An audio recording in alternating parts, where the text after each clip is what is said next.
ವಂದನೆಗಳು ಸಿಸ್ಟರ್. ವಂದನೆಗಳು ಮರೇಕ. ಕೂಡಿ ಬಂದಿರುವ ಎಲ್ಲಾ ಆತ್ಮೀಯರಿಗೂ ಯೇಸು ಕ್ರಿಸ್ತರ ನಾಮದಲ್ಲಿ ವಂದನೆಗಳನ್ನು ಸಲ್ಲಿಸುತ್ತಾ ಕಣ್ಮುಚ್ಚಿ ಪ್ರಾರ್ಥನೆ ಮಾಡಿಕೊಂಡು ವಾಕ್ಯ ಭಾಗಕ್ಕೆ ಹೋಗೋಣ. ನಮ್ಮನ್ನು ಬಹಳವಾಗಿ ಪ್ರೀತಿಸುವ ಪರಲೋಕದಲ್ಲಿರುವ ತಂದೆಯಾದ ದೇವರೇ, ನಿನ್ನ ಮಹೋನ್ನತವಾದ ನಾಮಕ್ಕೆ ಸ್ತೋತ್ರವಾಗಲಿ, ಮಹಿಮೆ ಆಗಲಿ. ಅಪ್ಪ ತಂದೆಯೇ, ಈ ಮುಂಜಾನೆಯ ಸಮಯದಲ್ಲಿ ಕರ್ತನೆ ನಮ್ಮನ್ನು ಇನ್ನೊಂದು ದಿನವನ್ನು ನೋಡುವಂತೆ ಅವಕಾಶವನ್ನು ಮಾಡಿಕೊಟ್ಟು ಸಭೆಯಾಗಿ ನಿನ್ನ ಮಕ್ಕಳೊಂದಿಗೆ ಸೇರಿ ನಿನ್ನನ್ನು ಪ್ರಾರ್ಥಿಸಲು, ಆರಾಧಿಸಲು, ನಿನ್ನ ಮಾತುಗಳನ್ನು ಹಂಚಿಕೊಳ್ಳಲು ಕೊಟ್ಟಿರುವಂತ ಈ ಒಂದು ಅವಕಾಶಕ್ಕಾಗಿ ಸ್ತೋತ್ರಗಳು ತಂದೆಯೇ. ಅಪ್ಪ ತಂದೆಯೇ, ಬಂದಿರುವ ಎಲ್ಲ ನಿನ್ನ ಮಕ್ಕಳನ್ನು ನಿನ್ನ ಕರಗಳಿಗೆ ಒಪ್ಪಿಸುತ್ತಿದ್ದೇನಪ್ಪ. ಬರಲು ತಡ ಮಾಡಿರುವ ಮಕ್ಕಳನ್ನು ಆದಷ್ಟು ಬೇಗ ಬಂದು ಸೇರುವಂತೆ ಸಹಾಯ ಮಾಡು ಅಪ್ಪ. ಅಷ್ಟೇ ಅಲ್ಲ ತಂದೆ, ಪ್ರತಿಯೊಬ್ಬರು ಕರ್ತನೆ ನಿನ್ನನ್ನು ಹುಡುಕುತ್ತಿರುವಾಗ ಕರ್ತನೆ ಅವರಿಗೆ ಹತ್ತಿರವಾಗಿದ್ದು ಅವರ ಮನಸ್ಸಿನಲ್ಲಿ ನೀನು ಮನೆ ಮಾಡಿಕೊಂಡಿರಲು ಸಹಾಯ ಮಾಡು ಕರ್ತನೆ. ಅಪ್ಪ ವಿಶೇಷವಾಗಿ ಕರ್ತನೆ ಈ ಮುಂಜಾನೆಯ ಸಮಯದಲ್ಲಿ ಅಪ್ಪ ಸುವಾರ್ತೆಯ ನಿಮಿತ್ತವಾಗಿ ಪ್ರಯಾಣದಲ್ಲಿರುವಂತ ಅಣ್ಣನವರ ಜೊತೆಯಲ್ಲಿರುವಂತವರನ್ನು ನೀನು ಜೊತೆಯಲ್ಲಿದ್ದು ಕಾಪಾಡು ಕರ್ತನೆ. ಹೌದು ಸ್ವಾಮಿ, ಕೂಟವನ್ನು ನಡೆಸುವಾಗ ಅಪ್ಪ ಅವರ ಜೊತೆಯಲ್ಲಿದ್ದು ಆತ್ಮಿಕವಾಗಿ ಅನೇಕರು ಬದಲಾಗುವ ಹಾಗೆ ಕೃಪೆಯನ್ನು ಕರುಣಿಸಿ ಕಾಪಾಡು ಕರ್ತನೆ. ಅದೇ ರೀತಿಯಾಗಿ ಕರ್ತನೆ ಪ್ರತಿಯೊಂದು ವಿಷಯದಲ್ಲಿಯೂ ಅಪ್ಪ ನೀನೇ ಜೊತೆಯಾಗಿದ್ದು ನಡೆಸಬೇಕೆಂದು ನಿನ್ನನ್ನು ಕೋರಿಕೊಳ್ಳುತ್ತಾ ಮತ್ತು ಕರ್ತನೆ ಈ ದಿನ ನಾನು ವಾಕ್ಯವನ್ನು ಹಂಚಿಕೊಳ್ಳುವಾಗ ನನಗೆ ಬೇಕಾದ ಪವಿತ್ರಾತ್ಮನ ಸಹಾಯವನ್ನು ದಯಪಾಲಿಸಿ ನಿನ್ನ ಮಕ್ಕಳಿಗೆ ಅದನ್ನು ಅರ್ಥ ಮಾಡಿಕೊಳ್ಳಲು, ಅಂಗೀಕರಿಸಲು ಬೇಕಾಗಿರುವಂತಹ ಸಾತ್ವಿಕತ್ವ ಮತ್ತು ವಿವೇಕ ಜ್ಞಾನವನ್ನು ಕರುಣಿಸಿ ಕಾಪಾಡಬೇಕೆಂದು ಬೇಡಿಕೊಳ್ಳುತ್ತಾ ಈ ಚಿಕ್ಕ ಪ್ರಾರ್ಥನೆಯನ್ನು ಯೇಸು ಕ್ರಿಸ್ತರ ಮುದ್ದಾದ ನಾಮದಲ್ಲಿ ಬೇಡಿ ಹೊಂದಿಕೊಂಡಿರುವೆ ನನ್ನ ತಂದೆಯೇ, ಆಮೆನ್. ಎಲ್ಲರಿಗೂ ಮತ್ತೊಮ್ಮೆ ಯೇಸು ಕ್ರಿಸ್ತರ ನಾಮದಲ್ಲಿ ವಂದನೆಗಳನ್ನು ಸಲ್ಲಿಸುತ್ತಾ ಪ್ರತಿಯೊಬ್ಬರು ಮ್ಯೂಟ್ ಮಾಡ್ಕೊಳ್ಳಿ ಅಂತ ಕೇಳ್ಕೊಂತ ನಾನು ವಾಕ್ಯ ಭಾಗಕ್ಕೆ ಹೋಗ್ತೇನೆ. ಈ ದಿನ ನಮ್ಮೆಲ್ಲರಿಗೂ ಗೊತ್ತಿರುವಂತ ಒಂದು ಮಾತುಗಳನ್ನೇ ನಾನು ಮತ್ತೆ ನೆನಪಿಸಿಕೊಳ್ತಾ ಇದ್ದೀನಿ. ಯಾಕಂದ್ರೆ ಬೈಬಲ್ನಲ್ಲಿ ಪ್ರತಿಯೊಂದು ವಿಷಯನೂ ಪ್ರತಿಯೊಬ್ಬರಿಗೂ ತಿಳಿದಿದ್ರು ಅದನ್ನು ನೆನಪು ಮಾಡಿಕೊಳ್ಳುವುದರ ಮೂಲಕವಾಗಿ ನಮ್ಮನ್ನು ನಾವು ಸ್ವಲ್ಪ ಬಲಪಡಿಸಿಕೊಳ್ಳಲು ಸಾಧ್ಯ ಆಗುತ್ತದೆ. ಅದಕ್ಕಾಗಿ ಈ ದಿನ ನಾನು ಮಾತನಾಡುವಂತಹ ವಿಷಯ, ಲೋಭವು ವಿಗ್ರಹಾರಾಧನೆಗೆ ಸಮಾನವಾದ ಪಾಪವೇ. ಮತ್ತೊಮ್ಮೆ ಹೇಳ್ತೇನೆ, ಲೋಭವು ವಿಗ್ರಹ ಆರಾಧನೆಗೆ ಸಮಾನವಾದ ಪಾಪವೇ. ಏನಿದು ಹೀಗೆ ಲೋಭವು ವಿಗ್ರಹ ಆರಾಧನೆ ಆಗುತ್ತಾ ಅಂತ ಹೇಳಿದ್ರೆ ಖಂಡಿತವಾಗಿಯೂ ಅದು ಹೇಗೆ ಆಗುತ್ತೆ ಅನ್ನೋದನ್ನು ನಾವು ಪಾಠದ ಮೂಲಕ, ಬೈಬಲ್ ಮೂಲಕ ನಾವು ತಿಳಿದುಕೊಳ್ಳೋಣ. ಲೋಭ ಅನ್ನೋದು ಒಂದು ಪಾಪ, ಅದು ವಿಗ್ರಹ ಆರಾಧನೆಗೆ ಸಮಾನವಾದ ಪಾಪ.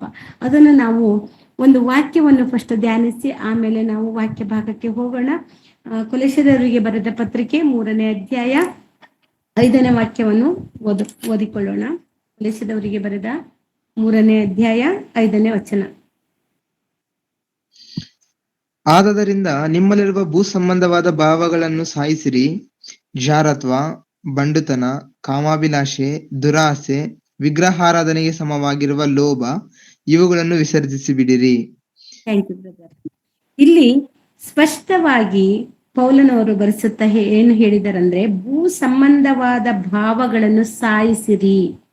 ಭೂ ಸಂಬಂಧವಾದ ಭಾವಗಳನ್ನು ಸಾಯಿಸಿರಿ. ಇಲ್ಲಿ ನೀವು ಸಾಯಿಸಿರಿ ಅಂದ್ರೆ ಅದಕ್ಕೆ ಅಂತ್ಯ ಹಾಕ್ರಿ ಅಂತ. ಅದು ಮರಣ ಅನ್ನೋದೇನು ಹೇಳಿ ಅಂತ್ಯ, ಅದು ಕೊನೆ. ನಾವು ಭೂ ಸಂಬಂಧವಾದ ಎಲ್ಲ ಭಾವನೆಗಳನ್ನು ಸಾಯಿಸ್ಬೇಕು. ತಳ್ಳೋದಲ್ಲ, ಪಕ್ಕಕ್ಕಿಡೋದು ಅಲ್ಲ. ಅದು ಪಕ್ಕಕ್ಕಿಟ್ರೆ ಮತ್ತೆ ನಾವು ಅದನ್ನ ಹತ್ರ ಹೋಗ್ತೀವಿ. ಹಾಗಾಗಿ ಸಾಯಿಸಿರಿ. ಜಾರತ್ವ, ಬಂಡುತನ, ಕಾಮಾಭಿಲಾಸೆ, ದುರಾಸೆ, ವಿಗ್ರಹ ಆರಾಧನೆಗೆ ಸಮನಾಗಿರುವ ಲೋಭ, ಇವುಗಳನ್ನು ವಿಸರ್ಜಿಸಿ ಬಿಡಿರಿ. ನಾವು ವಿಸರ್ಜಿಸಿ ಬಿಡಿರಿ ಅಂದ್ರೆ ಏನ್ ಮಾಡೋದು? ತ್ಯಾಜಿಸುವುದು, ಸಂಪೂರ್ಣವಾಗಿ ತಿರಸ್ಕರಿಸುವುದು, ಸಂಪೂರ್ಣವಾಗಿ ಅದನ್ನ ನಾಶ ಮಾಡುವುದು, ಅದಕ್ಕೆ ವಿಸರ್ಜಿಸುವುದು ಅಂತ ಹೇಳ್ತೀವಲ್ವಾ. ಹಾಗಿದ್ರೆ ಇಲ್ಲಿ ನಮ್ಮ ಶರೀರದಾಸೆಗಳು ಅಂದ್ರೆ ಭೂ ಸಂಬಂಧವಾದ ಭಾವನೆಗಳನ್ನು ಸಾಯಿಸುವುದು ಎಷ್ಟು ಮುಖ್ಯ ಅನ್ನೋದನ್ನು ಪೌಲನವರು ಈ ಪದದ ಮೂಲಕವಾಗಿ ನಮಗೆ ಅರ್ಥ ಮಾಡಿಸ್ತಾ ಇದ್ದಾರೆ. ಭೂ ಸಂಬಂಧವಾದ ಆಲೋಚನೆಗಳು ನಮ್ಮಲ್ಲಿದ್ದಾಗ ನಾವು ಭೂ ಸಂಬಂಧವಾಗಿದ್ದು ಮಾತ್ರನೇ ಚಿಂತಿಸ್ತೀವಿ. ನಾವು ದೇವರ ಬಗ್ಗೆದಲ್ಲಾಗಲಿ ನಮ್ಮ ಆತ್ಮದ ಬಗ್ಗೆವಾಗಲಿ ನಾವು ಯೋಚಿಸುವುದಕ್ಕಾಗಿ ನಮ್ಮಲ್ಲಿ ಸಮಯ ಇರುವುದಿಲ್ಲ. ಯಾಕಂದ್ರೆ ಪ್ರತಿ ಒಂದು ಕ್ಷಣವೂ ಸಹ ಈ ಲೋಕಕ್ಕೆ ಸಂಬಂಧಪಟ್ಟಂತ ಆಸೆಗಳ ಹಿಂದೆ ನಾವು ಬಿದ್ದಿರುವಾಗ ನಮಗೆ ದೇವರನ್ನು ಅರ್ಥ ಮಾಡಿಕೊಳ್ಳುವುದಕ್ಕಾಗಲಿ ನಮ್ಮ ಹೃದಯವನ್ನು ಚೆಕ್ ಮಾಡ್ಕೊಳ್ಲಿಕ್ಕಾಗ್ಲಿ ನಮಗೆ ಅವಕಾಶನೇ ಇರುವುದಿಲ್ಲ. ಹಾಗಾಗಿ ನಾವು ಇಲ್ಲಿ ನಾವು ಮೇಯ್ನ್ ಆಗಿ ತಕೊಂಡಿರುವುದು ಲೋಭದ ಬಗ್ಗೆ. ಲೋಭವು ಇದರಲ್ಲಿ ಸ್ಪಷ್ಟವಾಗಿ ಹೇಳ್ತಾರೆ, ಇವುಗ ಲೋಭವು ವಿಗ್ರಹಾರಾಧನೆಗೆ ಸಮನಾಗಿರುವ ಲೋಭ. ವಿಗ್ರಹಾರಾಧನೆಗೆ ಸಮನಾಗಿರುವ ಲೋಭ. ವಿಗ್ರಹ ಆರಾಧನೆ ದೇವರಿಗೆ ಎಷ್ಟು ಅಸಹ್ಯ ಅಂತ ಗೊತ್ತಿದೆ. ವಿಗ್ರಹಾರಾಧನೆ ಅಂದ ತಕ್ಷಣ ನಾವು ಕೇವಲ ಮೂರ್ತಿ ಪೂಜೆ ಮಾತ್ರನೇ ಹೋಗ್ಬಾರ್ದು. ವಿಗ್ರಹ ಅಂತ ಯಾವ್ದ್ಯಾವ್ದಕ್ಕೆ ಹೋಲಿಸಿದ್ದಾರೆ ದೇವರು ಅನ್ನೋದು ನಮಗೆ ಸ್ಪಷ್ಟವಾಗಿ ನೆನಪಿರುವುದರಿಂದ ನಾನು ಮೊದಲನೇದಾಗಿ ವಿಗ್ರಹ ಅಂದ್ರೆ ಏನು, ಲೋಭ ಅಂದ್ರೆ ಏನು ಅನ್ನೋದನ್ನು ನಾವು ಫಸ್ಟ್ ತಿಳ್ಕೊಳ್ಳೋಣ. ವಿಗ್ರಹ ಅಂತ ಹೇಳಿದ್ರೆ ಮೂರ್ತಿ ಅಥವಾ ಒಂದು ವಸ್ತುವನ್ನು ನಾವು ವಿಗ್ರಹ ಅಂತ ಹೇಳ್ತೀವಿ. ಯಾವುದೇ ಒಂದು ರೂಪದಲ್ಲಿ ಕೆತ್ತಿರುವ ಅಥವಾ ಫೋಟೋ ಆಗಿರ್ಬೋದು, ಒಂದು ವಸ್ತು ಆಗಿರ್ಬೋದು, ಅದು ವಿಗ್ರಹ ಅಂತೀವಿ. ಆದ್ರೆ ಬೈಬಲ್ ಥಿಯಾಲಜಿ ಪ್ರಕಾರವಾಗಿ ವಿಗ್ರಹ ಅನ್ನೋದು ನಾವು ದೇವರಿಗಿಂತ ಹೆಚ್ಚಾಗಿ ಏನೇನೆಲ್ಲ ಪ್ರೀತಿಸುತ್ತೇವೋ ಅದೆಲ್ಲ ವಿಗ್ರಹಕ್ಕೆ ಸಮಾನ ಅಂತಕೊಂಡು ದೇವರು ಹೇಳಿದ್ದಾರೆ. ಅಂದ್ರೆ ನಮಗೆ ಒಂದು ವಸ್ತುವನ್ನು ತುಂಬಾ ಇಂಪಾರ್ಟೆಂಟ್, ದೇವರನ್ನು ಸೈಡ್ ಇಟ್ಟು ಅದನ್ನೇ ಇಂಪಾರ್ಟೆಂಟ್ ಅಂತ ಅನ್ನೋದೆಲ್ಲ ವಿಗ್ರಹಕ್ಕೆ ಸಮಾನವಾಗಿದೆ. ಹಾಗಾದ್ರೆ ಲೋಭ ಅಂದ್ರೆ ಏನು ಅಂತ ಫಸ್ಟ್ ನಾವು ತಿಳ್ಕೊಳ್ಳೋಣ. ಲೋಭ ಅಂದ್ರೆ ಏನು ಅಂತ ಗೊತ್ತಾದ್ರೆ ಅದು ನಮಗೆ ನಿಜವಾದ ವಿಗ್ರಹನ, ವಿಗ್ರಹಕ್ಕೆ ಸಮಾನವಾದ ಪಾಪವಾದು ಅದನ್ನ ನಾವು ನೋಡ್ಕೊಳ್ಳೋಣ. ಸತ್ಯವೇದದಲ್ಲಿ ಲೋಭ ಎಂಬ ಪದಕ್ಕೆ ಗ್ರೀಕ್ ಭಾಷೆಯಲ್ಲಿ ಪ್ಲಿಯೋನೆಕ್ಸಿಯಾ ಎಂಬ ಒಂದು ಪದವನ್ನು ಬಳಸಲಾಗಿದೆ. ಪ್ಲಿಯೋನೆಕ್ಸಿಯಾ ಅಂತ ಹೇಳಿದ್ರೆ ದುರಾಸೆ, ಅತಿ ಆಸೆ, ಆಸೆ ಬುರುಕುತನ, ಅಂದ್ರೆ ಪರದನ್ನು ನನ್ನದಂತ ಅನ್ಕೊಳೋದು, ಮತ್ತೆ ಎಷ್ಟು ಇದ್ರೂ ಸಾಲದು ಅನ್ನುವಂತ ಒಂದು ಮನೋಭಾವನೆ, ಇರುವಷ್ಟ ಎಲ್ಲ ಇರುವುದೆಲ್ಲ ನನಗೇ ಬೇಕು ಎಂಬುವಂತ ಒಂದು ಆಸೆ ಬುರುಕುತನ ಇರುತ್ತಲ್ಲ, ಇದಕ್ಕೆ ನಾವು ಲೋಭ ಅಂತ ಕರಿತೀವಿ. ಅಂದ್ರೆ ಎಷ್ಟು ಇದ್ರೂ ಎಷ್ಟೇ ಕೊಟ್ರು ತೃಪ್ತಿ ಆಗಲಾರದ್ದು. ಅಂದ್ರೆ ಇಲ್ಲಿ ಪ್ಲಿಯೋನೆಕ್ಸಿಯಾ ಅನ್ನುವಂಥ ಪದಕ್ಕೆ ಹೆಚ್ಚು ಬೇಕೆಂಬ ತಣಿಯದ ಬಾಯಾರಿಕೆ ಅಂತ ಅಲ್ಲಿ ಕನ್ನಡ ಮೀನಿಂಗ್ ಕೊಟ್ಟಿದ್ದಾರೆ. ತಣಿಯದ ಬಾಯಾರಿಕೆ ಅಂದ್ರೆ ತೃಪ್ತಿನೇ ಕೊಡಲ್ಲ. ಒಮ್ಮೊಮ್ಮೆ ತುಂಬಾ ನಾವು ಬಿಸಿಲಿನಲ್ಲಿ ಓಡಾಡುವಾಗ ಎಷ್ಟು ನೀರು ಕುಡಿದ್ರೂ ದಾಹ ತೀರಲ್ಲ ಅಲ್ವಾ, ಇನ್ನು ಬೇಕು ಅನ್ಸ್ತಿರುತ್ತೆ, ಏನೋ ಗಂಟಲು ಒಣಗ್ದಂಗೆ ಇರುತ್ತೆ, ನಮಗೆ ಸಮಾಧಾನ ಇರಲ್ಲ. ಯಾಕಂದ್ರೆ ಇನ್ನು ಬೇಕು, ನೀರು ಇನ್ನೂ ಬೇಕು ಅಂತ. ಏನೋ ಒಂದು ತುಂಬಾ ಬಾಯಾರಿ ನೀವು ಹೊರಗಡೆ ಸುತ್ತಾಡ್ಕೊಂಡ್ ಬರುವಾಗ ಒಂದ್ ಅರ್ಧ ಗ್ಲಾಸು ಅಥವಾ 1 ಗ್ಲಾಸ್ ನೀರು ಕುಡಿದ್ರೆ ತೃಪ್ತಿ ಆಗ್ತೀರಾ? ಇಲ್ಲ. 1 ಲೀಟರ್ನಾರು ನೀರ್ ಎತ್ತುತ್ತೀವಿ ಅಲ್ವಾ? ಯಾಕೆಂದ್ರೆ ಅಷ್ಟು ಒಂದು ದಾಹ ಅದು ತಣಿಸ್ಲಾರದ್ದು. ಅದೇ ರೀತಿ ಲೋಭ ಅನ್ನೋದು ಸಹ ಅದು ಅತಿಯಾದ ಆಸೆ, ಅದಕ್ಕೆ ಸಹ ಒಂದು ತೃಪ್ತಿ ಅನ್ನೋದು ಇಲ್ಲದಂತ ಒಂದು ಆಸೆಯನ್ನು ನಾವು ಲೋಭ ಅಂತ ಕರಿತೀವಿ. ತೃಪ್ತಿನೇ ಆಗಲಾರದನ್ನು ಲೋಭ ಅಂತ ಕರಿತೀವಿ. ಇಲ್ಲಿ ಹೆಚ್ಚು ಕಡಿಮೆ ಅಂತ ಹೇಳಿದ್ರೆ ನೋಡಿ, ದೇವರು ನಮಗೆ ಕೊಟ್ಟಿರುವುದೇನಂದ್ರೆ ಇರುವುದರಲ್ಲಿ ತೃಪ್ತಿ ಪಡಿ ಅಂತ ದೇವ್ರು ಹೇಳಿದ್ದಾರೆ. ನಿಮಗೆ ನಾನು ಏನು ಕೊಟ್ಟಿದ್ದೀನೋ ಅದ್ರಲ್ಲಿ ನೀವು ತೃಪ್ತಿಯಿಂದ ಇರಬೇಕು, ಆಗ ನೀವು ಏನ್ ಮಾಡ್ತೀರಾ, ಸಮಾಧಾನದಿಂದ ಇರ್ತೀರಾ ಅಂತ ದೇವ್ರು ಹೇಳಿದ್ದಾನೆ. ಆದ್ರೆ ಲೋಭ ಅನ್ನೋದು ಅತಿಯಾದ ಆಸೆ ಇರುವುದರಿಂದ ಅದಕ್ಕೆ ತೃಪ್ತಿ ಅನ್ನೋದಿಲ್ಲ, ಅದು ದುರಾಸೆಯಲ್ಲಿ ಸೇರಿಕೊಳ್ಳುತ್ತೆ. ಹಾಗಾಗಿ ಅದನ್ನು ಲೋಭವನ್ನು ನಾವು ಒಂದು ವಿಗ್ರಹಕ್ಕೆ ಹೋಲಿಸ್ತೀವಿ ಮತ್ತು ಅದನ್ನ ಪಾಪ ಅಂತೀವಿ. ಸರಿ, ಇಬ್ರಿಯರ ಬರೆದ ಪತ್ರಿಕೆ 13ನೇ ಅಧ್ಯಾಯದಲ್ಲಿ 5ನೇ ವಾಕ್ಯದಲ್ಲಿ ಸಹ ದೇವರು ಇದನ್ನೇ ಹೇಳಿದ್ದಾರೆ. ಒಮ್ಮೆ ಇದನ್ನು ಸಹ ತೆಗೆದು ನೋಡ್ಕೊಳ್ಳೋಣ. ಇಬ್ರಿಯರಿಗೆ ಬರೆದ ಪತ್ರಿಕೆ 13ನೇ ಅಧ್ಯಾಯ 5ನೇ ವಚನ. ದ್ರವ್ಯಾಶೆ ಇಲ್ಲದವರಾಗಿರಿ, ನಿಮಗಿರುವವುಗಳಲ್ಲಿ ತೃಪ್ತರಾಗಿರಿ. ನಾನು ನಿನ್ನನ್ನು ಎಂದಿಗೂ ಕೈ ಬಿಡುವುದಿಲ್ಲ, ಎಂದಿಗೂ ತೊರೆಯುವುದಿಲ್ಲವೆಂದು ದೇವರು ತಾನೇ ಹೇಳಿದ್ದಾನೆ. Thank you brother. ಇಲ್ಲಿ ಸಂಪೂರ್ಣವಾಗಿ ದೇವರು ಹೇಳ, ದ್ರವ್ಯಾಸೆ ಇಲ್ಲದವರಾಗಿರಿ, ನಿಮಗಿರುವುದರಲ್ಲಿ ತೃಪ್ತರಾಗಿರಿ. ದೇವ್ರು ಹೇಳ್ತಿರೋದು ಅತಿಯಾದ ದ್ರವ್ಯಾಸೆಯು ಒಳ್ಳೇದಲ್ಲ ಮಕ್ಕಳ. ನಿಮಗಿರುವುದರಲ್ಲಿ ನಾನು ಏನು ನಿಮಗೆ ಕೊಟ್ಟಿದ್ದೀನೋ ಅದರಲ್ಲಿ ತೃಪ್ತಿಯಾಗಿರಿ. ನನ್ನ ಹತ್ರ 100 ರೂಪಾಯಿ ಇದೆಯಾ, ಆ 100 ರೂಪಾಯಿಗೆ ತಕ್ಕಾಗಿ ನಾನು ಖರ್ಚು ವೆಚ್ಚವನ್ನು ಮಾಡಿಕೊಂಡು ಇರುವುದರಲ್ಲಿ ನಾನು ತೃಪ್ತಿಯಾಗಿರ್ಬೇಕು. ಏನಿವತ್ತು ಸಿಕ್ಕಿದ್ಯೋ ಅದನ್ನ ದೇವರು ನನಗೆ ಈ ದಿನ ಕೊಟ್ಟಿರುವಂತ ಒಂದು ಆಶೀರ್ವಾದ ಅಂತ ಹೇಳ್ಕೊಂಡು ಅದರಲ್ಲಿ ನಾನು ತೃಪ್ತಿಯಾಗಿರ್ಬೇಕು. ಸಾಲಲ್ಲ, ಇನ್ನು ಬೇಕು, ಇನ್ನು ಬೇಕು, ಇನ್ನು ಬೇಕು. ನಾವು ಇದನ್ನ ಉದಾಹರಣೆ ತಗೊಬೇಕು ಅಂದ್ರೆ, ನಮ್ಮ ಹಸಿವೆ ತೀರಲ್ಲ, ದಾಹ ತೀರಲ್ಲ. ಹೇಗೆ ಅಂದ್ರೆ, ಕೆಲವೊಮ್ಮೆ ನಮ್ಮ ಆಸೆಗಳು, ನಾನು ಅದನ್ನ ಮಾಡ್ಬೇಕು, ನಾನು ಇದನ್ನ ಮಾಡ್ಬೇಕು, ನಾನು ಅಷ್ಟು ಸಂಪತ್ತನ್ನು ಗಳಿಸ್ಕೊಬೇಕು ಅಂತ ನಮ್ಮ ಮನಸ್ಸು ಏನಾದ್ರು ಈ ದ್ರವ್ಯಾಸೆಗಳು ಸಂಪತ್ತಿನ ಹಿಂದೆ ಏನಾದ್ರು ಬಿತ್ತು ಅಂದ್ರೆ ಹಗಲು ರಾತ್ರಿ ಅನ್ನೋದೇ ಶಿಫ್ಟ್ಗಳನ್ನು ಮಾಡ್ತಾ ಇರ್ತೀವಿ. 1 ಶಿಫ್ಟ್ 2 ಶಿಫ್ಟ್, ಎಷ್ಟಾಯ್ತು ಅಷ್ಟು ಕೆಲಸ ಮಾಡೋಣ, ಯೌವನ ಕಾಲ ಇರುವಾಗನೇ ಕೆಲಸ ಮಾಡ್ಕೊಳ್ಳೋಣ, ಸಂಪಾದಿಸ್ಕೊಳ್ಳೋಣ. ಸಂಪಾದನೆ ಮಾಡೋದು ತಪ್ಪಿಲ್ಲ ಪ್ರಿಯರೇ, ಆದ್ರೆ ಅತಿಯಾಗಿ ನಾವು ಆ ರೀತಿಯಾಗಿ ನಾವು ಸಂಪಾದನೆ ಮಾಡಲಿಕ್ಕೆ ಮನಸ್ಸನ್ನು ಕೊಟ್ಟು ನಮ್ಮ ದೇಹವನ್ನು ಅದಕ್ಕೆ ಅರ್ಪಿಸಿದಾಗ ಏನಾಗುತ್ತೆ ಅಂದ್ರೆ ನಮ್ಮ ಆರೋಗ್ಯವನ್ನು ಹಾಳು ಮಾಡ್ಕೊಂತೀವಿ, ನಮ್ಮ ನೆಮ್ಮದಿಯನ್ನು ಹಾಳು ಮಾಡ್ಕೊಂತೀವಿ, ಕುಟುಂಬದವರಿಗೆ ಬಾಂಧವ್ಯವನ್ನು ಹಾಳು ಮಾಡ್ಕೊಂತೀವಿ. ಯಾವುದಕ್ಕೂ ಸಮಯ ಕೊಡಕ್ಕಾಗದೆ ಕೆಲಸದ ಹಿಂದೆ ಬಿದ್ರೆ ನಮ್ಮ ಜೀವನ ಏನಾಗುತ್ತೆ? ನಾವು ರೋಗಗಳಾಗ್ಬಿಡ್ತೀವಿ ಅಲ್ವಾ? ಅದಕ್ಕೆ ಭಾವನೆಗಳೇ ಇರುವುದಿಲ್ಲ, ಬರೀ ಸಂಪಾದನೆ ಒಂದೇ. ನಾವು ಎಷ್ಟೋ ಜನ ಶ್ರೀಮಂತರು ನೋಡ್ಬೋದು, ಅವರು ಮಕ್ಕಳನ್ನು ಪ್ರೀತಿಸಕ್ಕೆ ಅವರಿಗೆ ಸಮಯ ಇರುವುದಿಲ್ಲ, ಆದ್ರೆ ಅವರಿಗೆ ಏನು ಕೊರತೆ ಬರಬಾರ್ದು, ಅವರ ಉದ್ದೇಶ ಅಷ್ಟೇ, ನನ್ನ ಮಕ್ಕಳಿಗೆ ಯಾವ ಕೊರತೆಯನ್ನು ಬರಬಾರ್ದು. ಅವ್ರು ಕೇಳುವುದಕ್ಕಿಂತ ಮುಂಚೆ ಪ್ಯಾಕೆಟ್ ಮನಿ ಕೊಡ್ತಾರೆ, ಅವ್ರು ಕೇಳುವುದಕ್ಕ ಮುಂಚೆನೆ ಅವ್ರಿಗಿನ್ನು ಏಜ್ ಆಗದಿದ್ರು ಅವರಿಗೆ ಗಾಡಿಯನ್ನು ಕೊಟ್ಟಿರ್ತಾರೆ, ಅವರಿಗೆ ಏನೇನು ಅಗತ್ಯ ಇದೆಯೋ ಅದಕ್ಕಿಂತ ಹೆಚ್ಚಾಗಿ ಎಲ್ಲವನ್ನು ಪೂರೈಸ್ತಾ ಇರ್ತಾರೆ. ಅವರು ಅದು ಪ್ರೀತಿ ಅನ್ಕೊಂಡಿದ್ದಾರೆ, ಅದು ನಮ್ಮ ಮಕ್ಕಳನ್ನ ನಾವು ಪ್ರೀತಿಸುವ ರೀತಿ ಅನ್ಕೊಂಡಿದ್ದಾರೆ.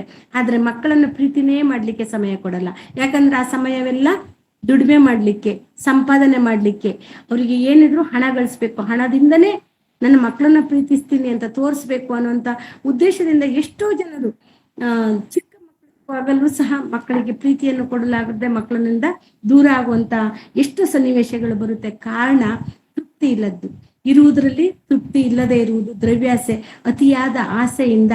ನನ್ನ ಮಕ್ಕಳು ಕನ್ಸು ಕಾಣೋದು ತಪ್ಪಲ್ಲ ಪ್ರಿಯರೇ, ಚೆನ್ನಾಗಿಡ್ಬೇಕು, ನನ್ನ ಮಕ್ಕಳಿಗೆ ಎಲ್ಲವನ್ನು ಸೌಲಭ್ಯ ಕೊಡ್ಬೇಕು ಅಂತ ಕನ್ಸು ಕಾಣೋದು ತಪ್ಪಲ್ಲ.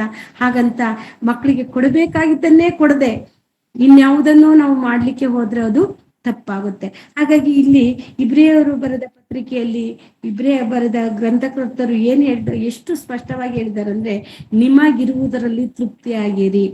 ನಿಮಗಿರುವುದರಲ್ಲಿ ತೃಪ್ತಿಯಾಗಿದ್ರೆ ಕುಟುಂಬದೊಂದಿಗೆ ನಾವು ತೃಪ್ತಿಯಾಗಿ ಜೀವಿಸ್ಲಿಕ್ಕೆ ಸಾಧ್ಯ.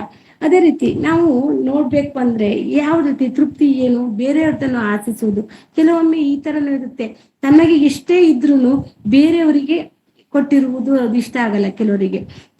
ಕೆಲವರಿಗೆ ತನಗೆ ಎಷ್ಟು ಬಂದ್ರು ಅದು ತೃಪ್ತಿ ಇರಲ್ಲ, ಇನ್ನೊಬ್ರ ಕಡೆ ಗಮನ ಹೋಗುತ್ತೆ. ನನ್ನ ಕೈಯಲ್ಲಿ ಎಷ್ಟಿದೆ ಅನ್ನೋದು ಅದನ್ನ ನೋಡಲ್ಲ, ಇನ್ನೊಬ್ರ ಕೈಯಲ್ಲಿ ಇರೋದು ಅದು ನನಗೆ ಬೇಕು ಅನ್ನುವಂತ ಒಂದು ಆಸೆ, ಬುರುಕತನ ಇರುತ್ತೆ. ಇದನ್ನು ಸಹ ದೇವರು ಹೇಳ್ತಾರೆ, ಇದು ನಿನಗೆ ಒಳ್ಳೆಯದಲ್ಲ, ಇದು ಲೋಭ, ಇದು ಅತಿಯಾದ ಆಸೆ, ವಿಗ್ರಹ ಆರಾಧನೆಗೆ ಸಮಾನವಾಗಿದ್ದು ಅಂತೇಳಿ ದೇವರು ಹೇಳ್ತಾರೆ. ವಿಮೋಚನೆ ಕಂಡ 20ನೇ ಅಧ್ಯಾಯ 17ನೇ ವಾಕ್ಯವನ್ನು ಒಮ್ಮೆ ತೆಗೆದು ನೋಡೋಣ.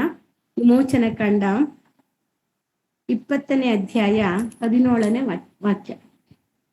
ಮತ್ತೊಬ್ಬನ ಮನೆಯನ್ನು ಆಶಿಸಬಾರದು, ಮತ್ತೊಬ್ಬನ ಹೆಂಡತಿ, ಗಂಡಾಳು, ಹೆಣ್ಣಾಳು, ಎತ್ತು, ಕತ್ತೆ ಮುಂತಾದ ಯಾವುದನ್ನೂ ಆಶಿಸಬಾರದು. Thank you brother. ಮತ್ತೊಬ್ಬನ ಮನೆಯನ್ನು ಆಶಿಸಬಾರದು. ಇಲ್ಲಿ ದೇವರು ದಸಾಜ್ಞೆಗಳನ್ನು ಬರೆಸ್ಕೊಡುತ್ತಾಗ ಮೋಶೆ ಸಂಗಡ ಮಾತಾಡಿರುವ ದಸಾಜ್ಞೆಗಳಲ್ಲಿ ಇದು ಒಂದು ಆಜ್ಞೆ. ಮತ್ತೊಬ್ಬನ ಮನೆಯನ್ನು ಆಶಿಸಬಾರದು, ಮತ್ತೊಬ್ಬನ ಹೆಂಡತಿಯನ್ನು, ಹೆಣ್ಣಾಳು, ಎತ್ತು, ಕತ್ತೆ ಮುಂತಾದವು ಯಾವುದೇ ಆಗಿರುವುದು ಮತ್ತೊಬ್ಬರ ವಸ್ತುವನ್ನು ನಾವು ಆಶಿಸಬಾರದು. ಯಾಕೆ ಆಶಿಸಬಾರದು? ಇದು ಲೋಭ. ಮತ್ತೊಬ್ಬರದನ್ನು ನಾವು ಆಸೆ ಪಟ್ರೆ ಅದು ಲೋಭಕ್ಕೆ ಸಮಾನವಾಗಿದೆ. ಇನ್ನೊಬ್ರು ವಸ್ತುಗಳ ಮೇಲೆ ನಾವು ಆಸೆ ಇಡಬಾರ್ದು. ನಮಗೆ ಏನು ಇದೆಯೋ ಅದರಲ್ಲಿ ನಾವು ಮತ್ತೆ ಹಿಂದೆ ಹೋಗಿ ನೋಡಿದ್ರೆ 13ನೇ ಅಧ್ಯಾಯ ಇದರಲ್ಲಿ ಇಬ್ರಿಯ ಬರೆದ ಪತ್ರಿಕೆ ಹೇಳಿದ ಹಾಗೆ ನಿನಗಿರುವುದರಲ್ಲಿ ತೃಪ್ತಿಯಾಗಿರ್ಬೇಕು.